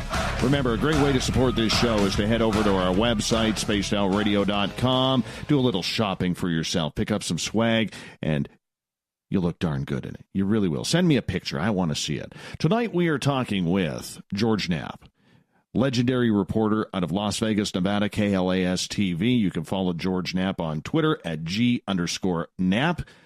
And, of course, we're talking UFOs to the Stars Academy. Mr. Knapp, welcome back to the show. Hey, Dave. In regards to what we were talking about right before the break, in regards to Robert Bigelow, Harry Reid, there's a lot of heavy topics that go around this entire subject.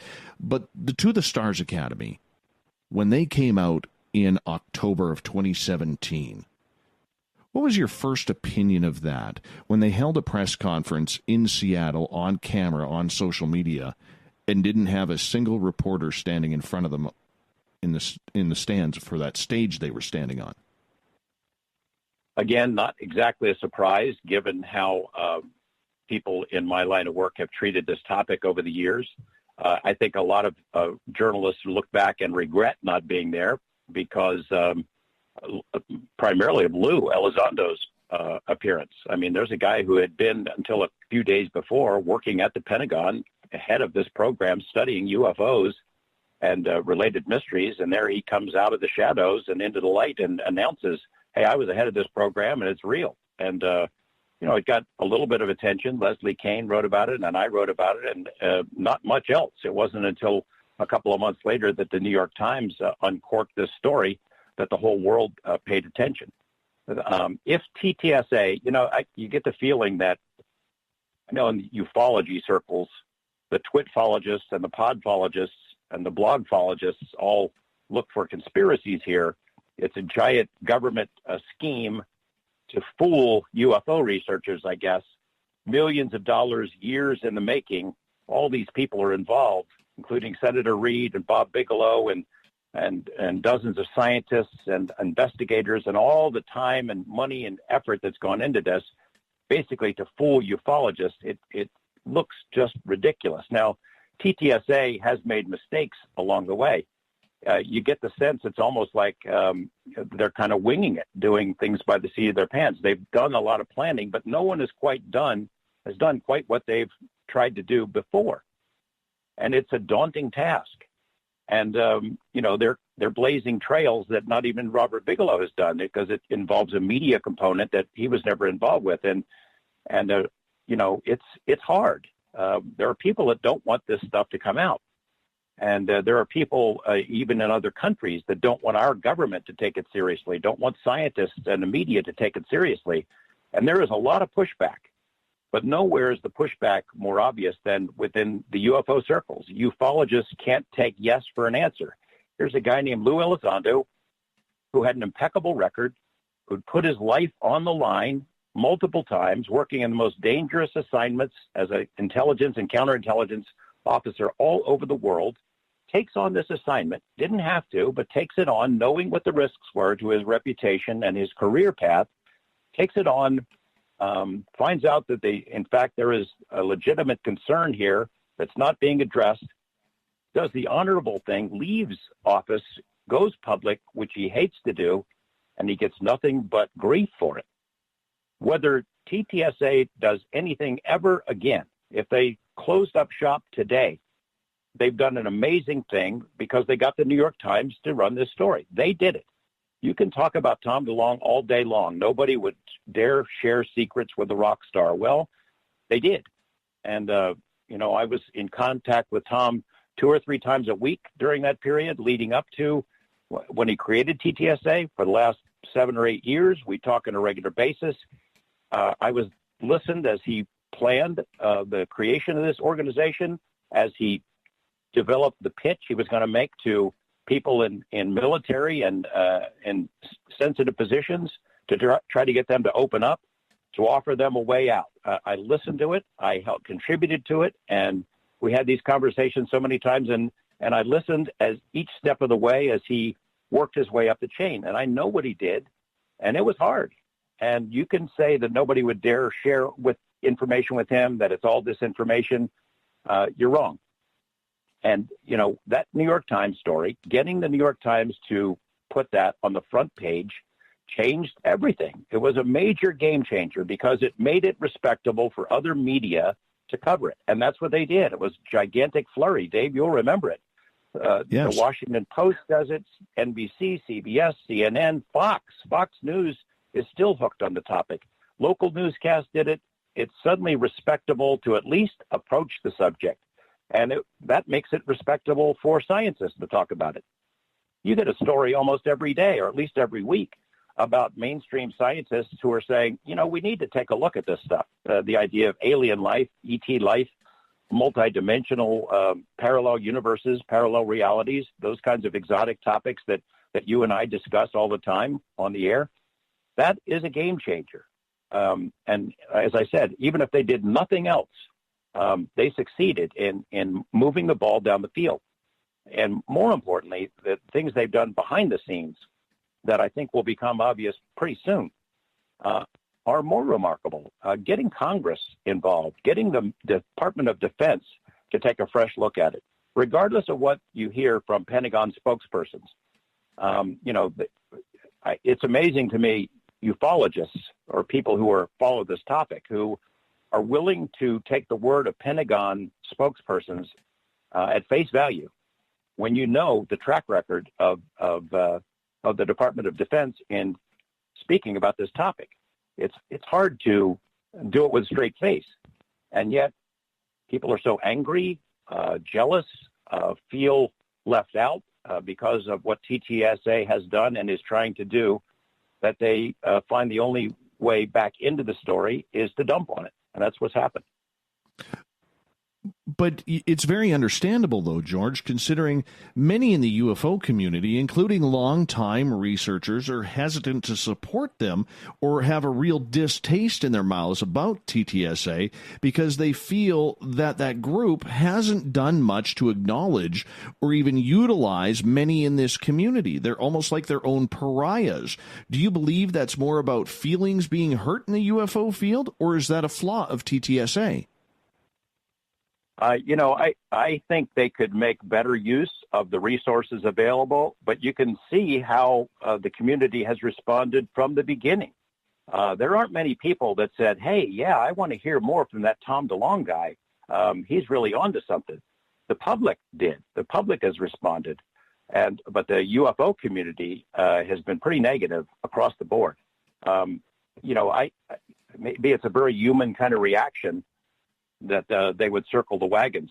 And again, I don't know that they have everything plotted out. They're kind of going along, seeing what works. I think there have been some mistakes in terms of media appearances, and it's caused them to draw back and to be more guarded.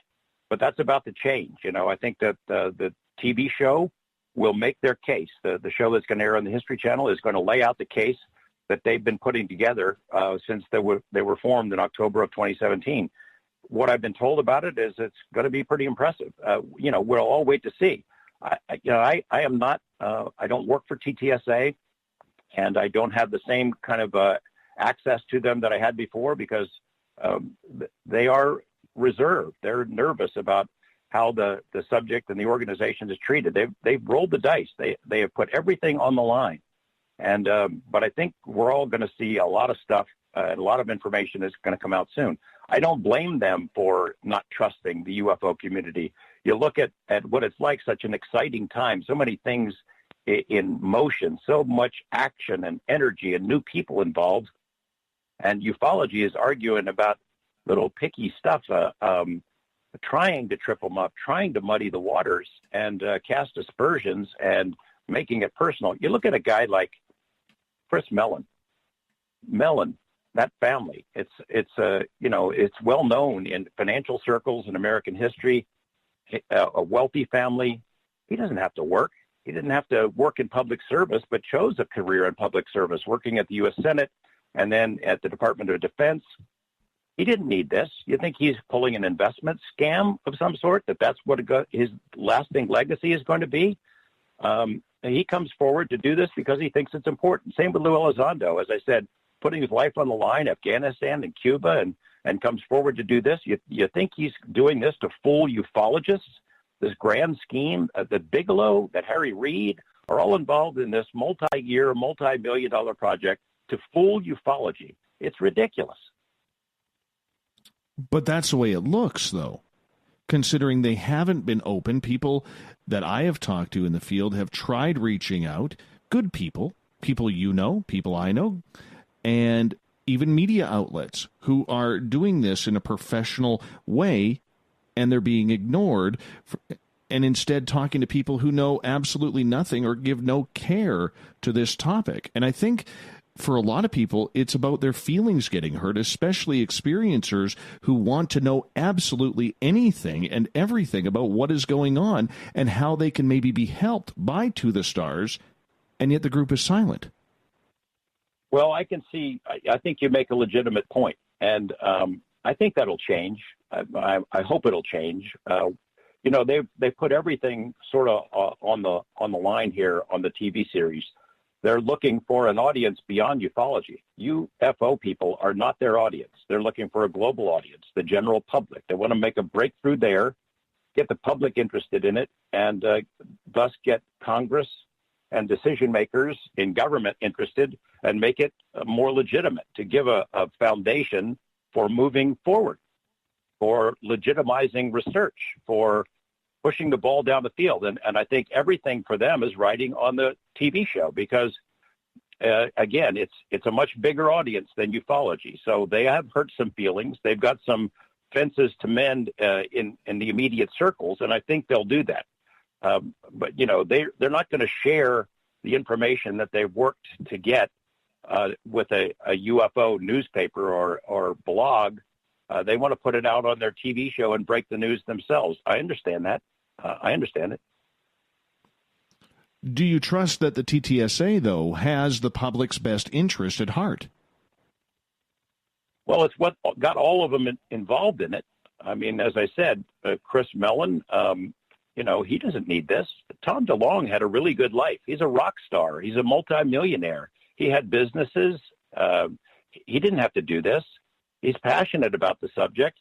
And I know that people have mixed feelings about him, but, I've seen his development on it. Clearly, he has made mistakes. He understands that, but his heart, in my mind, is in the right place. Same with Elizondo. Hal Puthoff is a brilliant man who might someday win the Nobel Prize for Physics. He's been involved in a lot of top secret programs.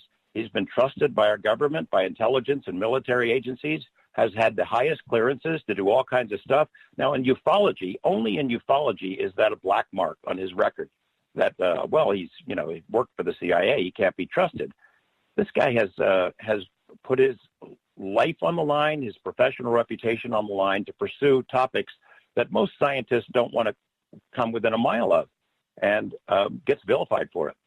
You think he wants to pull a scam on the public or on ufology, that is at all in his thoughts? Or is he trying to get to the bottom of stuff, the same as he's done for 35, 40 years? I think it all comes out in the wash. I think when the public sees what they're going to unveil, that a lot of these hurt feelings will go away. And I also think that they'll open up. I think once they make their case and tell the broad strokes of what they have learned, and what those programs discovered, what witnesses have seen, and maybe what video exists that we haven't seen, I think it makes a lot of wounded feelings go away. Do they need to be more accountable to the public, though? Accountable how? Accountable in regards to maybe allowing themselves to seem more friendly rather than very businesslike and political. Well, I would have to agree with you. I mean, it would be nice to have them out doing more interviews and telling the public what's coming. Again, I think there's nobody in the group who is professional at rolling out something like this, because nobody's ever quite done it like this. Bob Bigelow had NIDS and, was a very tightly controlled organization. They put out papers and shared research on a lot of things, but some things they did not. He organized BASS. There was no public outreach. The public didn't know the program existed. Neither did most members of Congress or most people in the Pentagon. There was no media component. They weren't working on a TV show. So what TTSA and Tom DeLonge are doing hasn't been done. And, there can be mistakes, and there are going to be some hurt feelings. And, yeah, I think they should have make themselves more accessible. And I have made that argument to all of them. As I said, my expectation is that things will change once they lay out what they've learned, and that happens starting in May. Are they in possession of any sort of alien technology? Not to my knowledge. I know that they've analyzed some materials. They're pretty excited about the results. I don't know what the results show exactly.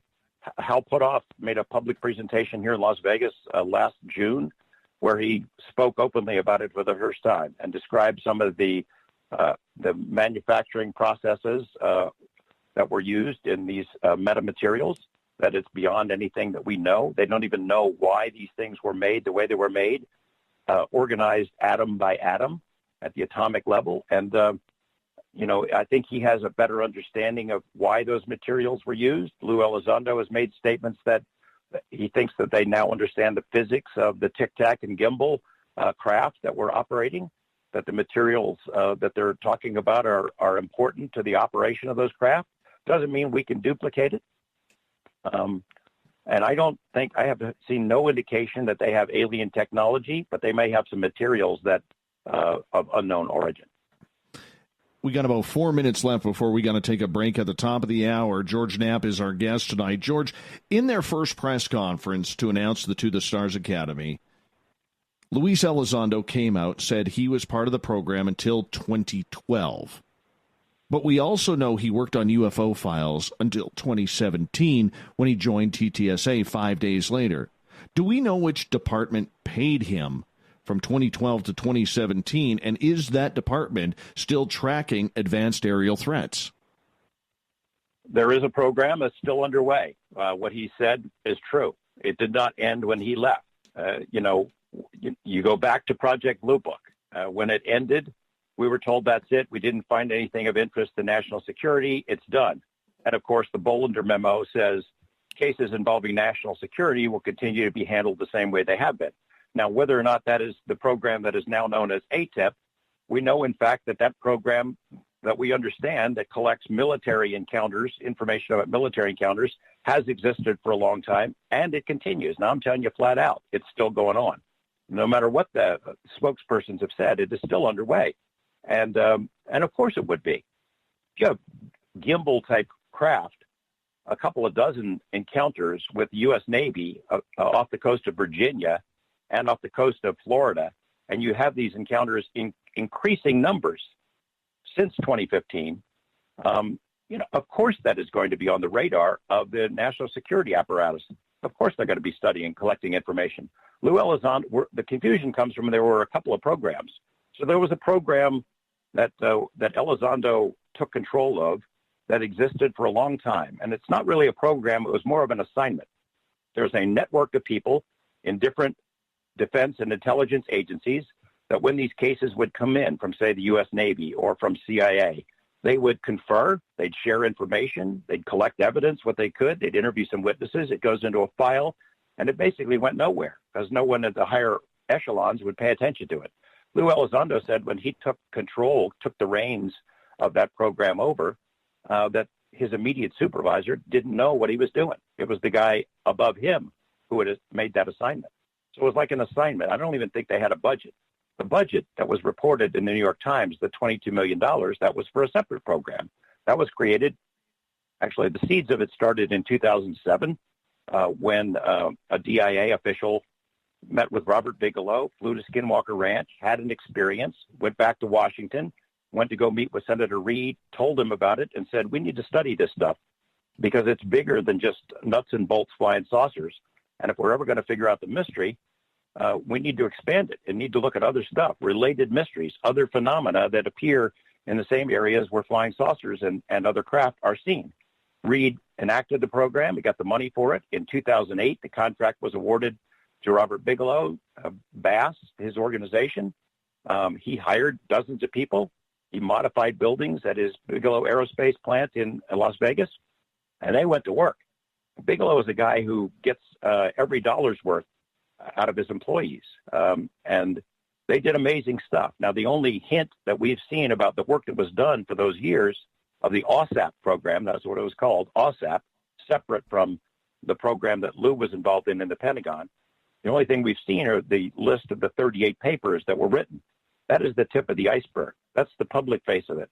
These were cutting-edge technology reviews looking into the future of aerospace and aviation 40 years, examining things like time warps and invisibility, things that 10 years ago were really on the fringe that are less so now.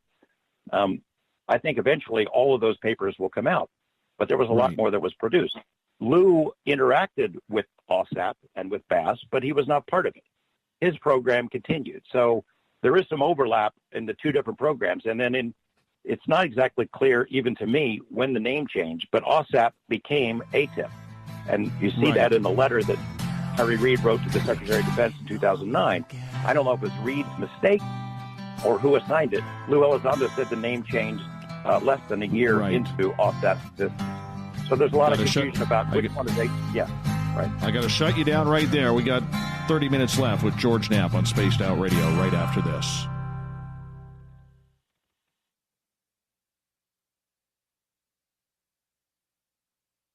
Come hang out with Spaced Out Radio, where we own the night.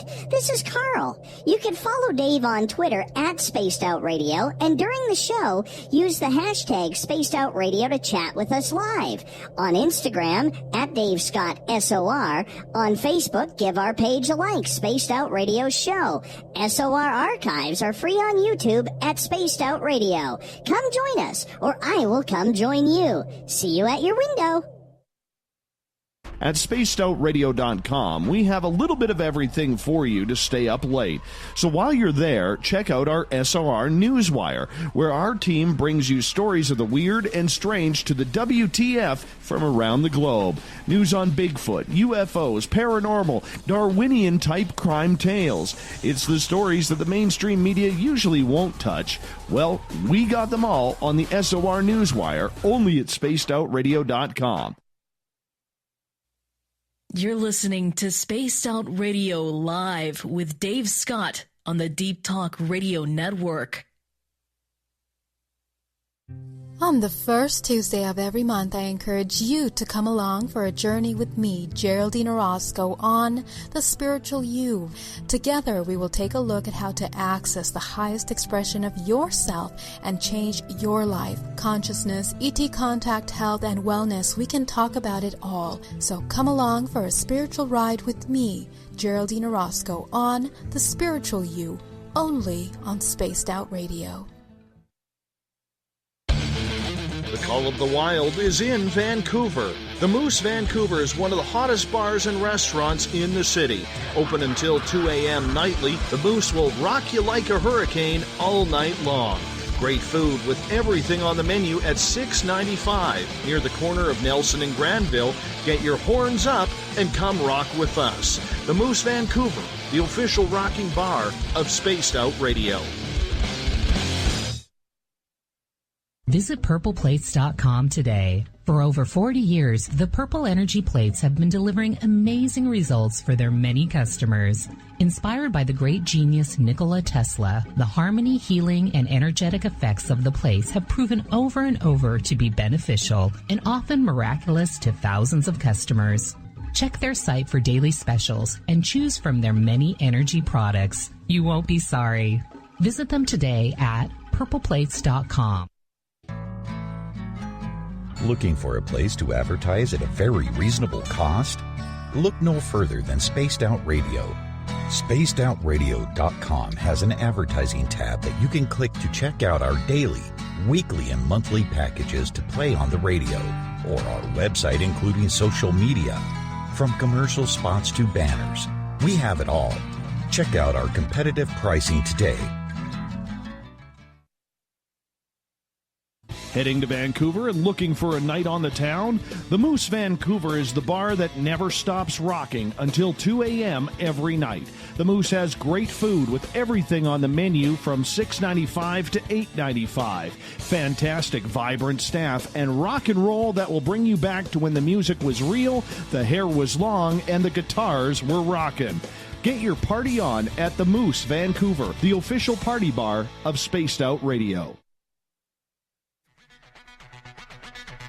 Come get spooked at the 4th Annual Forest Moon Paracon in Cedar-Woolley, Washington, Saturday, September 28th. UFOs, ghosts, aliens, Bigfoot. Speakers include Mike Morin and Jason Jordan, R. Keith Andrews, and Dave Scott from Spaced Out Radio, and so much more. There will be workshops and a VIP roundtable. Get early bird tickets now at fmparacon.com.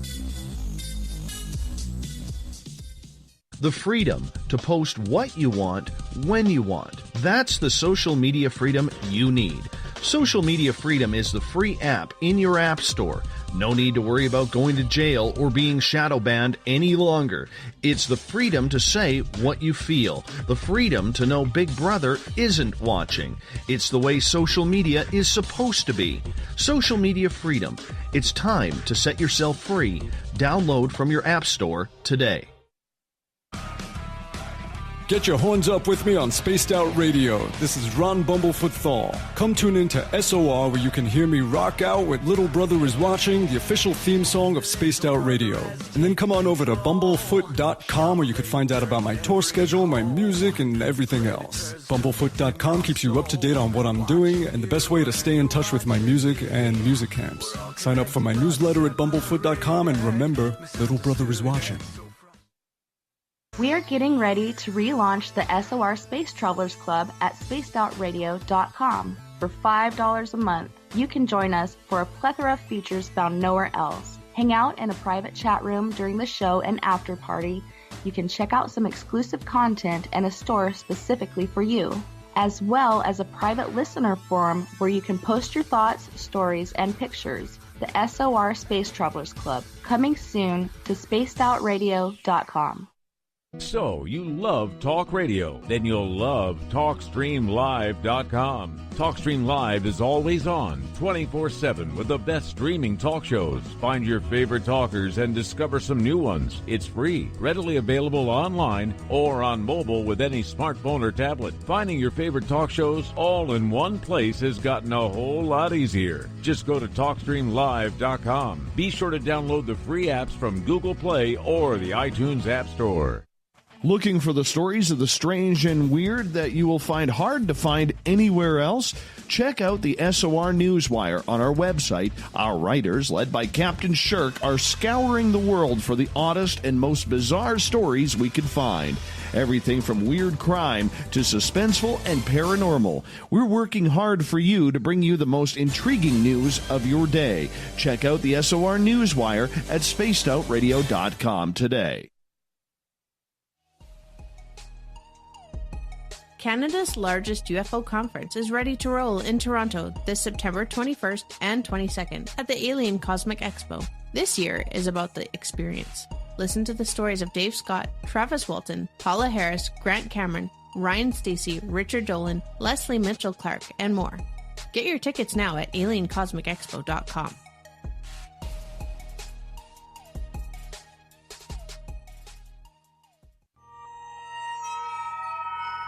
You hear footsteps in the empty room above you.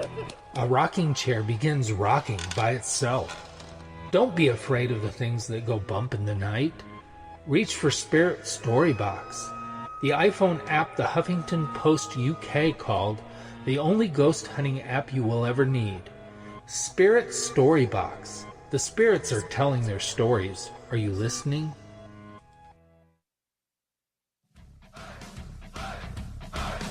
Would you like to connect with us? Head to spacedoutradio.com for all your latest show info.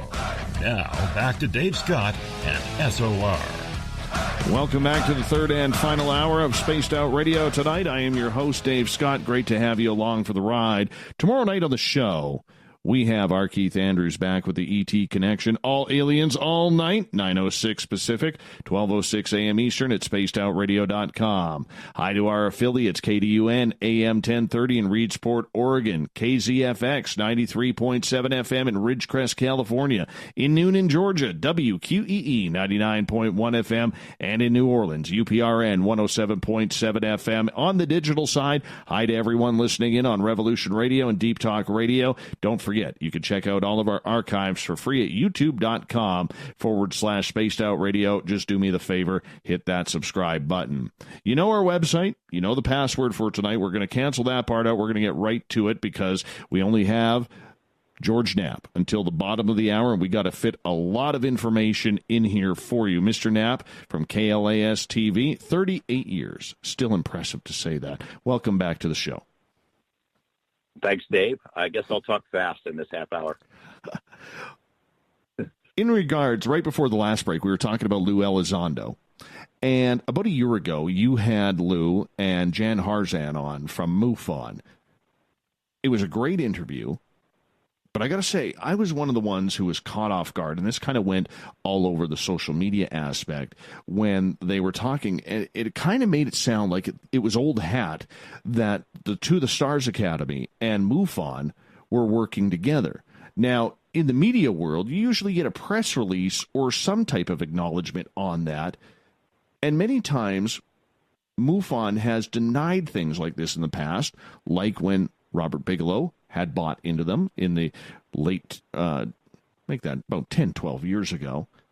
Did you know that they were working together, or what do you know about that relationship? Yeah, I mean, it had been clear. I mean, Bigelow made the announcement on the radio that he had started a program. He had an unnamed partner. And I know that there was a partnership with MUFON, that money was being offered, that they were training people to go have boots on the ground and go investigate cases and exchange information. Actually, it was a one-way exchange of information, and I was aware of it. And and it didn't bother me. I mean, I'm interested in the research being done and in finding out what's going on. I'd like to know while I'm still on this planet what's going on. So if someone is trying to move the ball down the field and come up with some answers, I'm in favor of it. And I know some people have had reservations about MUFON working with organizations like BASS or with TTSA. Well, why? They're both working in the same direction. MUFON's files are public. It's not like they've got deep, dark secrets in there that they're hiding from the government. So if that collaboration can work and can help get answers, so be it. I think probably TTSA was looking for help in the UFO field. They were looking for allies, and mostly what they were getting was hostility. So it's not entirely surprising that MUFON would form some sort of a partnership. And I think part of that was partnership was so they can get Lou to speak at their conference, which was a really big deal and a big draw. And I don't know where it goes from here. I'm also not surprised they didn't have a news release. As I said, a lot of this, I think, is seat-of-the-pants stuff. They haven't done it before, and it's not really thought out and planned out way in advance. Maybe they've backed off a little bit and are planning more now in anticipation of the television series. But back then, I think they were kind of winging it. You have mentioned a few times on this show that certain things have, to use your term, they've been winging it. How do they grab the ropes and pull them tight to make everything better for the community, not only the UFO community, but in the blend of the mainstream community as well. Because I think, MUFON, with their, I don't want to say that they have a checkered past, but there's a lot of people who they feel burnt by that group, even though there's very good people working in there. I think of Tom Whitmore as one of them. But there are a lot of people out there who don't want MUFON to be a part of that because they are an individual group. They are a society. They're non-profit. And here TTSA is saying, we're a company. We want you to invest. And there's a lot of people with that issue. Do you see where I'm going with that? Not exactly, but I will say this. I think TTSA's work will stand on its own, and we'll find out soon enough if they've got the goods or not. They've made some promises and have told us, assured the public, me and the UFO public as well, that there's some big stuff coming. Well, we're about to see. And whether MUFON is with them or not, I don't think is going to make a difference. Again, they are not aiming for a UFO audience. They don't really care what ufology thinks. They're aiming much higher for a much bigger audience, a global audience. They want to reach the general public and get beyond ufology because in this field, it's like an echo chamber. The same people speak at conferences and they write articles and they recirculate in the field, and the same people issue the same criticisms, withering, blistering attacks, and sometimes personal stuff, and it goes around and around in a circle, and they want to get beyond that. So, I can see them wanting some friends in the UFO community, but in the end, what they end up doing is going to stand or fall based on what they produce, and we're going to see soon enough. You did answer that the way I was hoping you would, so thank you, and sorry for that type of question. But moving on here, in regards to the To the Stars Academy, are all of them volunteers, or is somebody paying the bills? Well, I think Tom has been paying the bills. I don't even know if they've been able to use, the $2 million or something that they've raised. I think they've used some of that for Earth Tech to analyze some materials. I think they've done some. I think Lou is probably a paid employee, and then there are people who work at Tom's headquarters there that may be paid for it. I'm not privy to all the financials, but I think Chris Mellon, Jim Simovan, and some of the others, I don't think there's any salary involved there, no. So with that, what about all of these SEC filings that have gone on?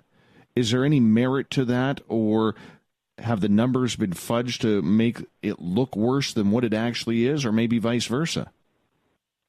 I think, it's a little bit out of my area, but it's been explained to me a couple of times that I know it's been portrayed as, oh my gosh, they're $38 million or $28 million in debt. Well, it's just it's the fundraising. It's the money that they raised. It's the bonds that they sold, the stock shares that they sold. That's the amount. You don't lie to the SEC. You don't file false reports with the SEC because that's a ticket to prison. So anyone who's questioning whether they're filing accurate reports with SEC is, I think, off base. I can't explain their finances. I'm not part of TTSA, and I'm not financially minded, but it's others who are aware of what's going on have told me about it. I think it's important to be cautious about this stuff. I wouldn't tell somebody to invest in it. I put some money into it because at this stage, I want to support somebody who's going to try to get some answers. If I'm not going to do it now, I figured, when will I? I put that money into a trust, and whether it rises or falls, it's never going to go into my bank account. But I wanted to support it in some way because those guys, as I said, are rolling the dice, and I wish them well. I hope they achieve success on this. So for you personally, by the way, yes, I did not invest in it as an investment to make money. It didn't matter. It didn't matter if I lost it. I wanted to support what I hope was an honest investigation of these phenomena and trying to get an answer to these mysteries. But this leads to a personal question, because there are a lot of people out there, and we know how rumors fly, who are saying that you're benefiting from the TTSA and they're filling your back pocket in between. That's not true. I work for KLAS TV. I have no financial relationship with TTSA other than stock that I bought and put into a trust. And will never come to me. I will never benefit from it. I hope it does well. I've designated a charity that's going to get that when I die, and I hope it does well. But I don't know, and that's not why I invested. It's not an investment to make money. It was money that I put into it to hope they did well. And and I made no secret about that. But I have no financial relationship with them, and I love the twitfologists who push that stuff out there. I understand it. I understand it, why they would think that, but it's not true. Well, I think one of the things, because there were hosts out there, without mentioning any names, there were hosts out there basically claiming that their listeners would be silly not to invest any money, yet here you are claiming, and I've never heard you claim to your audience members that they need to go invest their money now in that. Is that the journalist side of you? And that's the journalist side of you. That. It's the journalist side, but also financial sense. I don't know enough about investments and markets and things of that sort, or a public benefit corporation to provide any advice. I wouldn't tell somebody to take their hard-earned money and invest it on something. This is a risky proposition. They're going up against some powerful interests here who tried to keep this stuff secret for a very long time, and it's a tough field. It's a competitive field. I would never give advice about a financial investment. Never. So in regards to what is coming with TTSA, do you know? Only the broad strokes. They seem very confident that they've got the goods. We know that they've been doing some work analyzing materials, metamaterials, and samples that have been collected from places around the world. We know that they've been speaking to a lot of other witnesses, military officials, ex-service people who've had experiences. I suspect and hope that they've been able to acquire video, evidence that will stifle the critics and go way beyond the complaints about grainy this and blurry that. And no one's going to be saying that there are birds or flares or anything of that sort. That's what I hope. I know when I first met Lou Elizondo, he talked about obtaining the 3 videos. In fact, he showed it to me in 2 days after he was on stage there in October of 2017, and said that he had tried to acquire quite a bit more, that he had filed the paperwork to start the process to get quite a bit more. I don't know what happened to those information requests or forms after he left. I suspect that some people were pretty upset by him coming out and talking about this. I know that there were people who were surprised because they didn't know he was working on that program, and B, they didn't know he was leaving. So when he stepped on that stage, there was a lot of blowback for him. So, we'll see what happens. I know that they've been working really hard, and they think they've got some really good stuff to share, but I don't work for them. I haven't seen the programs. I don't know exactly what's coming. Well, I was hoping for a scoop there, and you just ruined my day. Well, I can't blame you. I can't blame you in regards to that. If I had a scoop, you could see it on KLAS. Exactly. Exactly. Gail is asking, Mr. Knapp, can you specifically say who does not want this information out? Well, there are people in the Pentagon who killed it. They took the money away and killed the program. That the OSAP study that was run by Bass, the $22 million that was spent over 3 years, Bigelow put millions more into his own money into it to keep it, both to get it started and to keep it going. But there were people who pilfered the money because they wanted it for their own programs. That's one reason.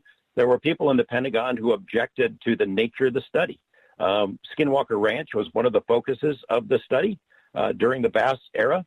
And they encountered some really strange phenomenon way outside the normal nuts and bolts flying saucer stuff that for a lot of people in the Pentagon itself was too far out.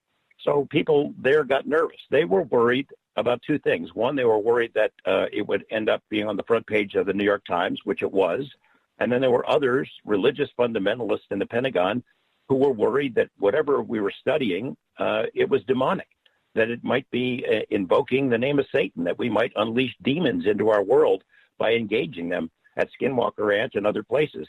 Now, we can laugh at that and think it's a a little bit superstitious, but there was some really weird phenomena that was encountered by government agents, hard cases, tough people who were had very severe consequences because of what they encountered. So, the people of the Pentagon who wanted to kill it for that reason, you might think that's outlandish, but they saw it as very legitimate.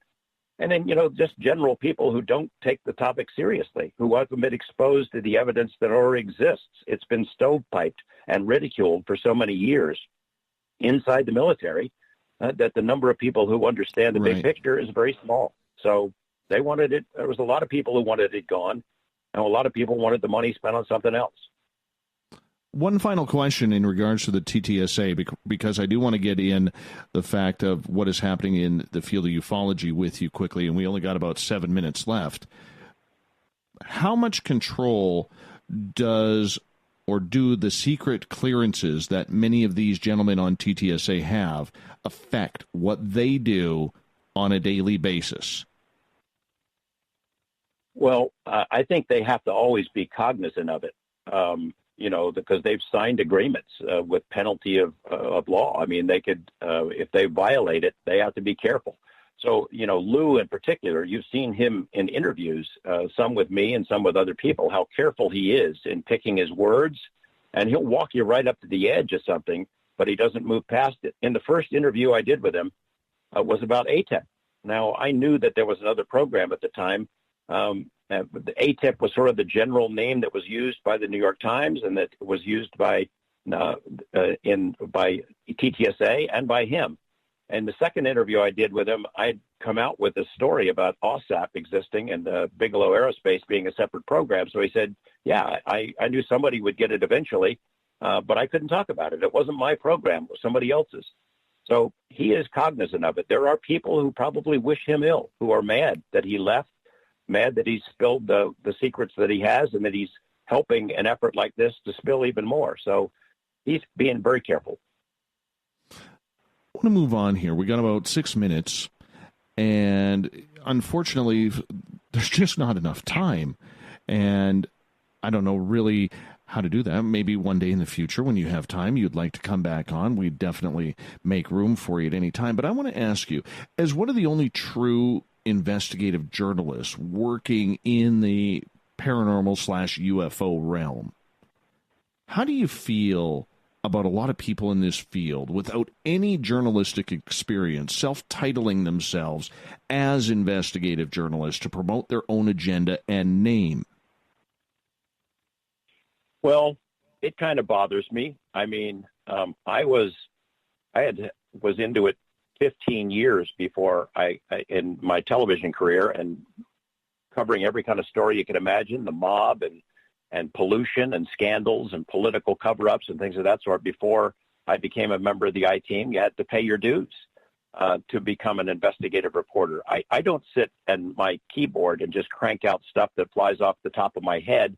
When I put a story on the air, I have partners. I have responsibilities. I have oversight. I have my photographer and producer. I have a managing editor. I have a news director, general manager, and corporate people, and I'm responsible for what I put on the air, and I have to be able to prove that it's true and convince them that it should be on our airwaves.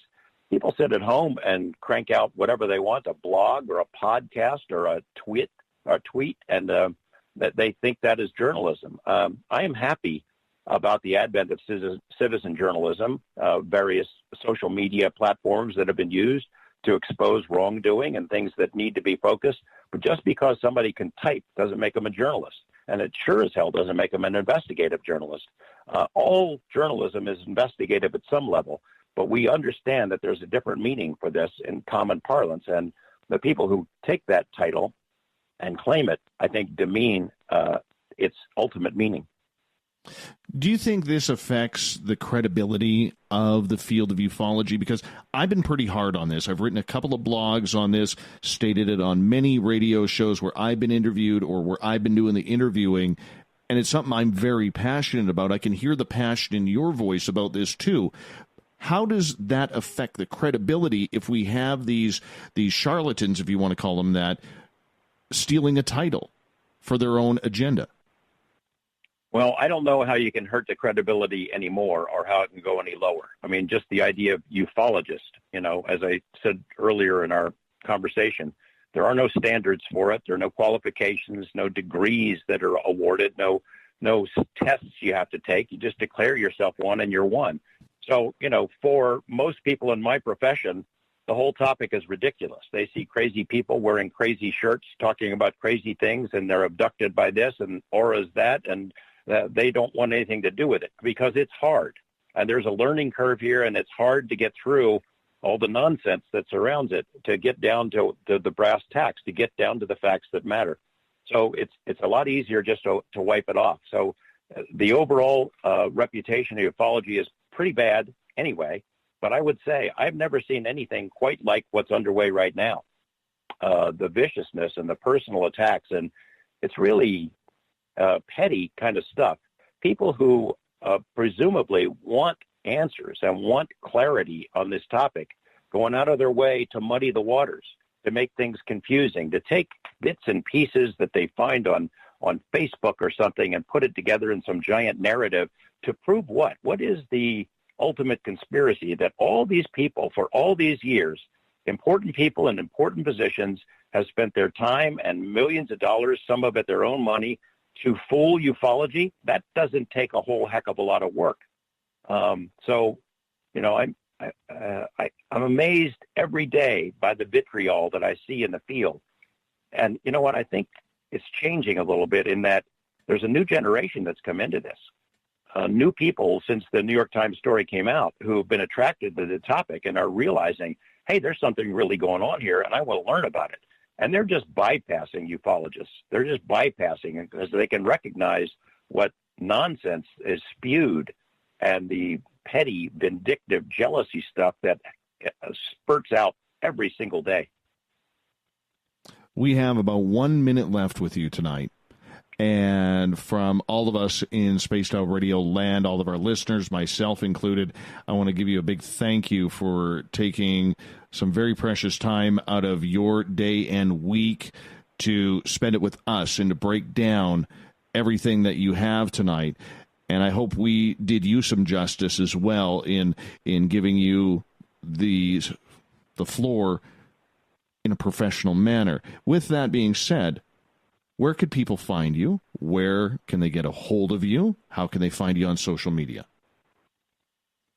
My email is gknapp@lasvegasnow.com. I have a Facebook presence. I'm not there all the time. I check in on Twitter when I can.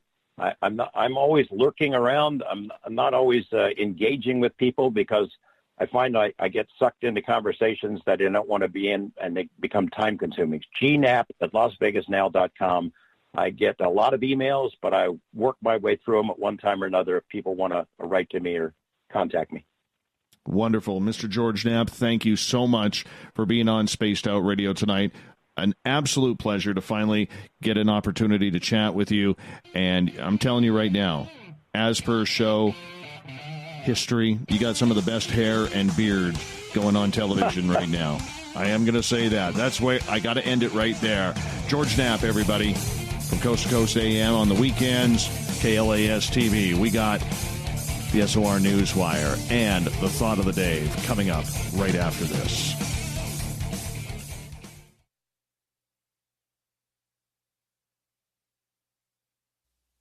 You're listening to Spaced Out Radio Live with Dave Scott on the Deep Talk Radio Network.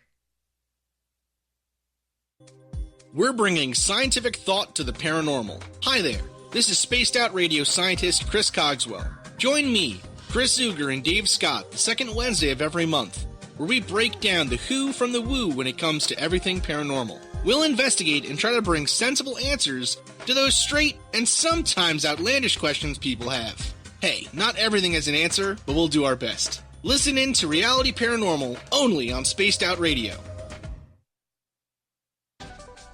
Are you tired of being blocked, shadow banned, or placed in jail for simply posting your thoughts on social media? Social Media Freedom can take care of that for you. Social Media Freedom is the newest and one of the best free new apps that allows you the freedom to post what you want, when you want. It takes seconds to download from your app store. Come join the tribe at Social Media Freedom. It's time to set yourself free. Looking for a place to advertise at a very reasonable cost? Look no further than Spaced Out Radio. SpacedOutRadio.com has an advertising tab that you can click to check out our daily, weekly, and monthly packages to play on the radio, or our website including social media. From commercial spots to banners, we have it all. Check out our competitive pricing today. So, you love talk radio? Then you'll love TalkStreamLive.com. TalkStream Live is always on, 24/7, with the best streaming talk shows. Find your favorite talkers and discover some new ones. It's free, readily available online or on mobile with any smartphone or tablet. Finding your favorite talk shows all in one place has gotten a whole lot easier. Just go to TalkStreamLive.com. Be sure to download the free apps from Google Play or the iTunes App Store.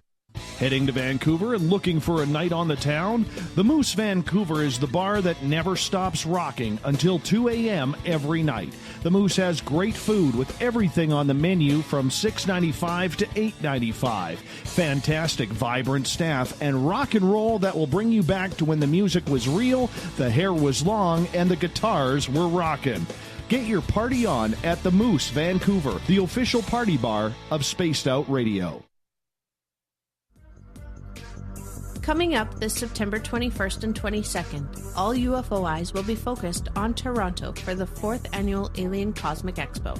Come listen to some of the biggest names and experiencers in ufology. Travis Walton, Paul Hellyer, Richard Dolan, Paula Harris, Grant Cameron, Randy Kramer, and Spaced Out Radio's own Dave Scott.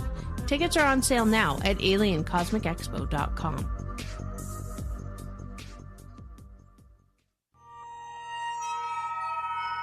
You hear footsteps in the empty room above you.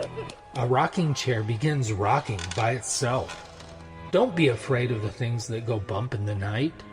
Reach for Spirit Storybox, the iPhone app the Huffington Post UK called the only ghost hunting app you will ever need. Spirit Storybox. The spirits are telling their stories. Are you listening?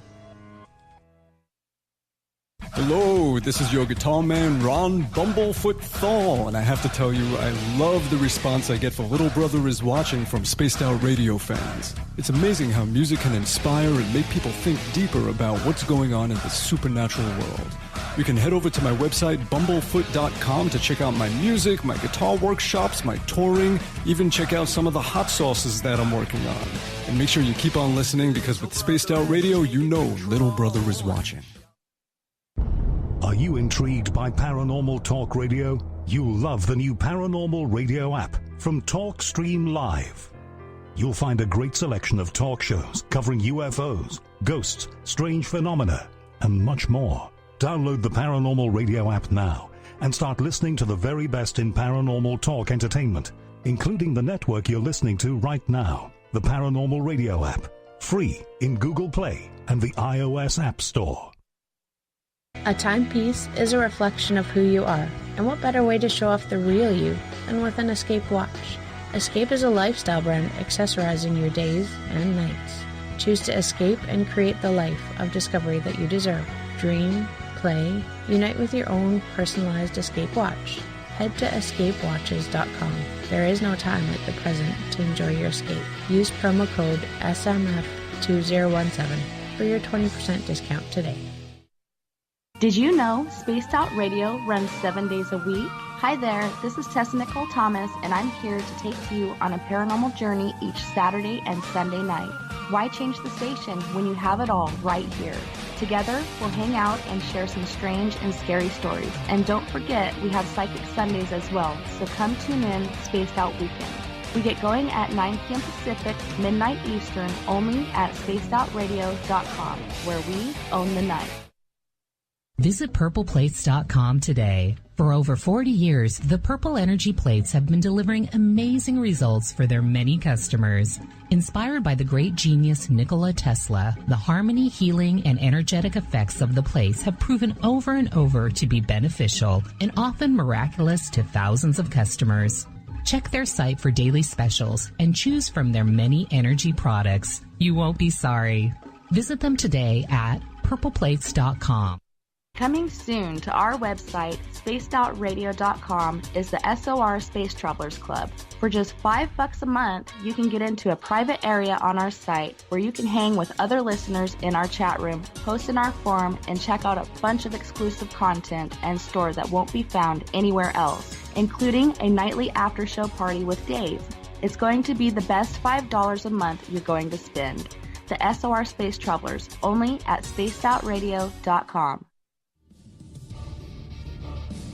Come get spooked at the 4th Annual Forest Moon Paracon in Cedar-Woolley, Washington, Saturday, September 28th. UFOs, ghosts, aliens, Bigfoot. Speakers include Mike Morin and Jason Jordan, R. Keith Andrews, and Dave Scott from Spaced Out Radio, and so much more. There will be workshops and a VIP roundtable. Get early bird tickets now at fmparacon.com.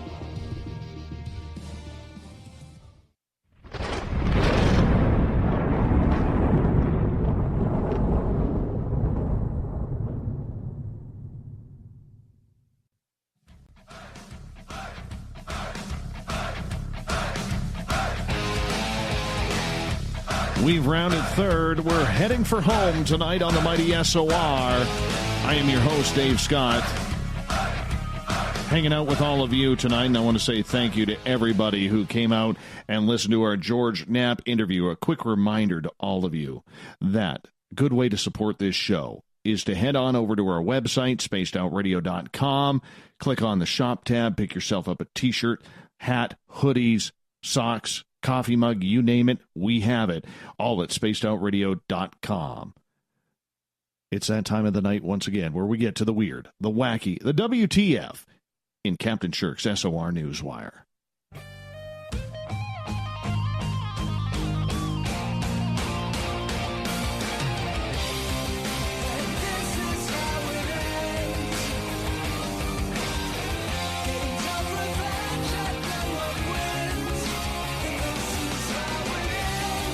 The news is always changing, which is why we bring you the SOR Newswire at the back end of every show, brought to you by Paranoia Magazine, put together by Captain Shirk on our website, spacedoutradio.com. First, before we get to the news, I got to say a big thank you once again to George Knapp for coming on the show, and hopefully we did enough to impress him. He said he would come back on again once there's more news. I said anytime he wants to come back on, that would be fantastic, so hopefully that would happen again. Just an honor. I'm a little worn out over that. I'm not going to lie. I'm a little worn out, but in a good way. In a good way. That's a good tired to have. But nonetheless, let's get to the news. Now, we all know that sometimes the President of the United States makes some interesting claims, if we want to keep it politically correct. But there's a new claim that he's making that just makes people scratch their head a little bit. Yes, Donald Trump saying that the noise from industrial wind turbines causes cancer. In one of his remarks at the National Republican Congressional Committee's spring fundraising dinner in Washington, D.C., the president said, "If you have a windmill anywhere near your house, congratulations. Your house just went down 75% in value. And they say the noise causes cancer. You tell me." Gyrating his arm in the air, imitating a winding noise or a winding noise? Interesting. Now, studies have shown, and they have been mixed, that when it comes to the impact of wind farms on real estate values, some find negative impact, and some go up to about 40%, or that's about it. There are no studies out there conclusively saying that the noise of industrial wind turbines actually does cause cancer or any other negative health impacts, particularly from the noise. Exposure to wind turbines does seem to increase the risk of annoyance and self-reported sleep disturbance, according to one review in 2014. But the health risks, according to critics and people in the know, say no, not really. But who knows? Who knows? It's just the way it is. He's getting lit up on Twitter for that. Don't think he cares. But nonetheless, it's just the way it is. Let's get over to NASA for a second, because this is a little bit of an interesting story. NASA plans on sending some robotic bees up to the space station. That's going to happen later this month. A project the space agency is positioning as one of the most advanced space collaborations between humans and robots. Astro Bee, as it's being called, is a little robot that will soon be flying around the International Space Station alongside the astronauts.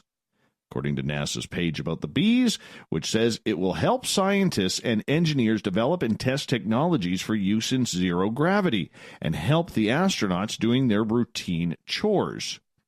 According to a spec sheet that was created, the Astro Bees, which look like a weighted companion cube, they don't actually look like a bee. They look more like a little GoPro. Well, they have a little small robotic arm for gripping and a variety of sensors and lasers and input devices to allow it to interact with astronauts and the ISS environment. The Robo-Bees will also have a job to do in regards to telepresence.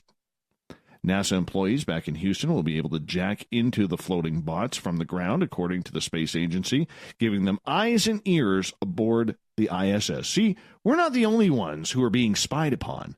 Now the 3 or 4 astronauts that are up there cruising at about 320 miles high are going to be spied on more as well. They can't get away with anything. Nothing. Kind of weird. Kind of strange. I don't know. I don't like this story. I'm going to just come out and say it. I don't like it. All right? Because there's just so much wrong with this. But if you heard the story that came out of Illinois, all right, there was this so-called teenager claiming to be Timothy Pitson. Now, he's a little Illinois boy that went missing in 2011 at the age of 6.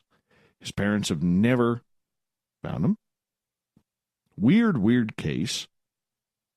Well, this 23-year-old man claimed to be Timothy Pitson. But the problem is he's an ex-convict from Medina, Ohio, named Brian Michael Reaney, according to the FBI and police in Newport, Kentucky. DNA tests proved that he wasn't the missing boy who vanished. FBI spokesperson Timothy Beam said in a statement, "Law enforcement has not and will not forget Timothy, and we hope to one day reunite him with his family. Unfortunately, that day will not be today." A heavily bruised Reaney approached a driver in Newport, Kentucky, just yesterday, saying he had escaped 2 men with bodybuilder-type physiques who held him captive for 7 years in southwestern Ohio. He claimed he fled a Red Roof Inn where he was being held and across a bridge into Newport. When the cops asked him how old he was, he claimed to be 14 and gave them Pitson's date of birth. Pitson was just 6 at the time when his mother, Amy Fry Pitson, pulled him out of a kindergarten class in Aurora, Illinois, early and took him to a zoo and a Wisconsin water park. Days later, she was found dead in a hotel room with her wrist slit in an apparent suicide, and the boy was gone. The mother left a cryptic note saying her son was safe with people who would care for him, and you will never find him. Over the years, police have received thousands of tips, including false Timothy sightings, but this latest one, a real kick to the teeth for the Pitson family. They were hoping to be cautiously optimistic, but they leave heartbroken. According to the boy's aunt, Kara Jacobs, she says, "It's devastating. It's like reliving that day all over again, and Timothy's father is once again devastated. His grandmother, Alana Anderson, says it's awful. We have been on tenterhooks, hoping, and frightful. And it's exhausting. Horrible story. I don't know why anybody would do that. The attention is just not worth it.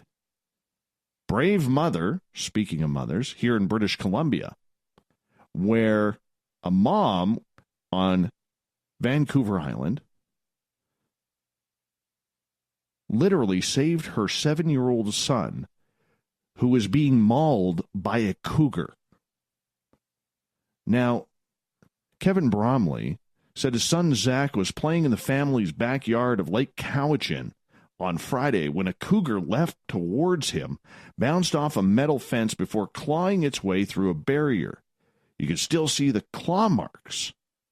Zach tried to run away, but the cougar pounced, and he was lucky it was a small animal, and Zach was wearing a hoodie because it protected his neck, because cougars always attack from behind. That's when Chelsea Bromley, the mother and the wife, heard what was going on, ran outside to see what was going on, see her kid at the bottom with this cougar trying to take her boy away, and she jumped onto the animal, started fighting it to release her son's left arm from the cougar's mouth. Zach is in recovery with gashes to his head, his neck, and his arm. They've all been stitched up. He's expected to make a full, healthy recovery, but they're not sure now how the mental recovery will go because this is pretty traumatic. He's a pretty happy-go-lucky kid, according to the story, but this near-death experience, it doesn't leave your mind.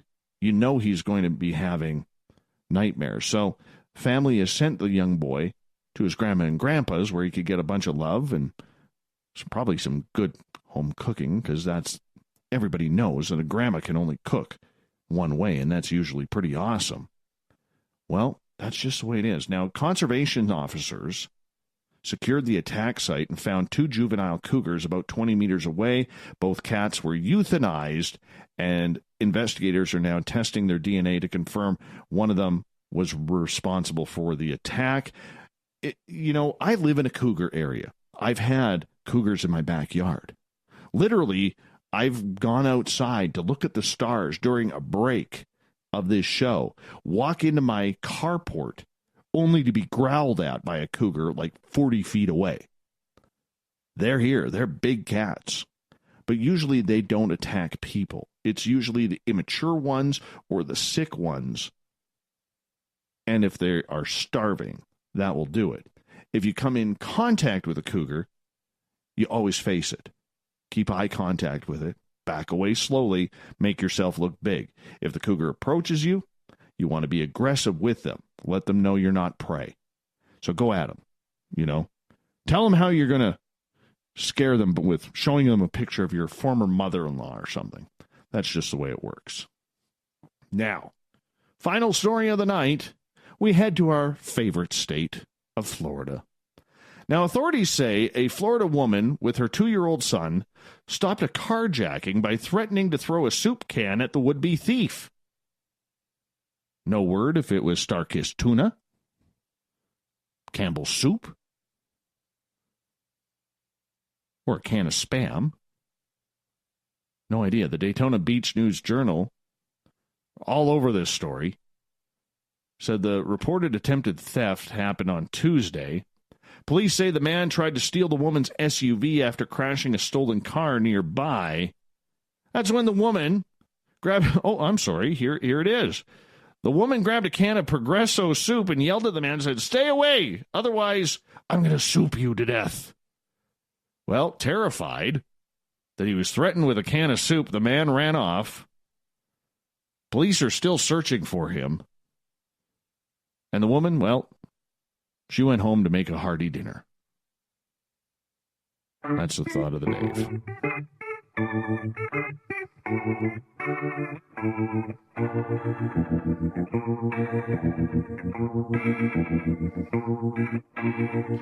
Thought of the Dave happens every night at this time, where we post a question on our Facebook and Twitter pages and then read your responses on the air, because we love the audience participation around here. Today's Thought of the Dave is as follows, and trust me, I tried to get these in.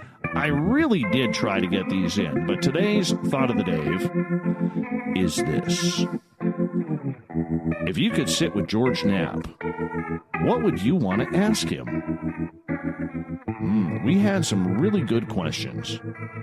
Frank came up with, George, you said in an AMA that either ATIP or OSAP investigated the Stephenville case. Can you provide more details? Why is TTSA only talking specifically about one case that happened before ATIP was formed? Heavy. Going for it right there, Frank.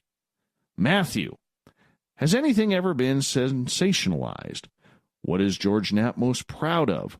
What does Mr. Knapp wish he could continue to study and explore? Well, I think we learned tonight that he's one of us. He's like a UFO nut. Just can't say that publicly on the air. We can here, though. Heidi in the UK says she would ask Mr. Knapp, does he have anything that has ever been told to him that he is unable to divulge, or that he feels would change the course of human history if it was divulged? Oh, I think we found that up tonight, that he's holding on to some pretty serious goods.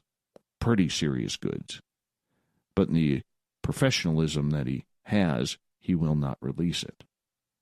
Catherine, what is the most indisputable, mind-altering information you know? Something that proves beyond a doubt the stories you've been told. I think with a guy like George Knapp, we learned a lot tonight in this interview, and I think we learned that he does a lot of studying. He doesn't care how long it takes to get the story, but in that true investigative journalist way, not the fake type that certain people use in this community, that there is no timelines. It's about getting the story right rather than getting the information out there just because you can. That's old school thinking right there. Marty, believe it or not, George and I would be so busy talking about the upcoming Raiders NFL draft options, we wouldn't get to any other subject before the time was up. And here I thought you would talk about your Vegas Golden Knights heading into the playoffs. Again. I don't think that's ever happened in a long time in the NHL, where an expansion team makes the playoffs in their first 2 seasons. I'd have to look that one up. Me being a hockey geek, I think I should know that, but I don't. Kevin. Yeah, I'm not asking that one. Uncle Dale and his power stash. What have we learned, and what should we be learning? From Art Bell. Good question, because George Knapp and Art Bell were very, very good friends. Very good friends. They went back 30 years. Media members are tight for the most part. They all know who each other are. They all know their little quirks. They all know the egos. They know everything. But the one thing they will do is go for a drink with each other. Gabe, can you tell me something that happened at the Skinwalker Ranch that you've never told anyone? Yeah, I apologize about that. I tried to get into the Skinwalker Ranch, but we were so heavily invested into the To the Stars Academy tonight and other topics with George Knapp that I literally had to edit out the entire Skinwalker Ranch questions that I had. The next time we get him on, if we're fortunate enough to do that, I will get into Skinwalker Ranch because there's some important questions that need to be asked there. Robin wants to know if George has ever been to a Tim Hortons. I don't know. That's a good question, though. I'd share an ice cap with him. Kelly, I would ask George if Bob Lazar is just a guy who is covering for the real person who all of this happened to. Also, if that real person is the possible source. Wow, there's a lot of tinfoil on that. Kelly's wearing tinfoil in his beard with that one. He's got a good beard. Andrew gets the last word. If I could ask George Knapp a question, I would ask him, what do you think about the UFOs, paranormal activity, and Bigfoot, Dogman, all have in common at the same exact place and or time of events occurring all over the United States? Canada too, man. And the UK, Australia, it's happening everywhere. But that's a darn good question.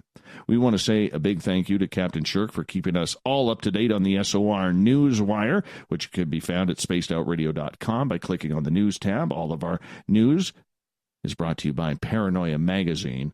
We also want to say a big thank you to Mr. George Knapp from KLAS TV, Channel 8 in Las Vegas, for coming on in 2.5 hours of great radio tonight. This is one you're going to want to find in our archives at youtube.com/Spaced Out Radio. Heck, even I'm going to listen to this one again.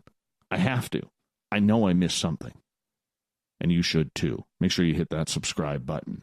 Tomorrow night on the show, oh yes, I know all of you will be excited for this, especially the Twitter crowd. We're going to hit peak woo.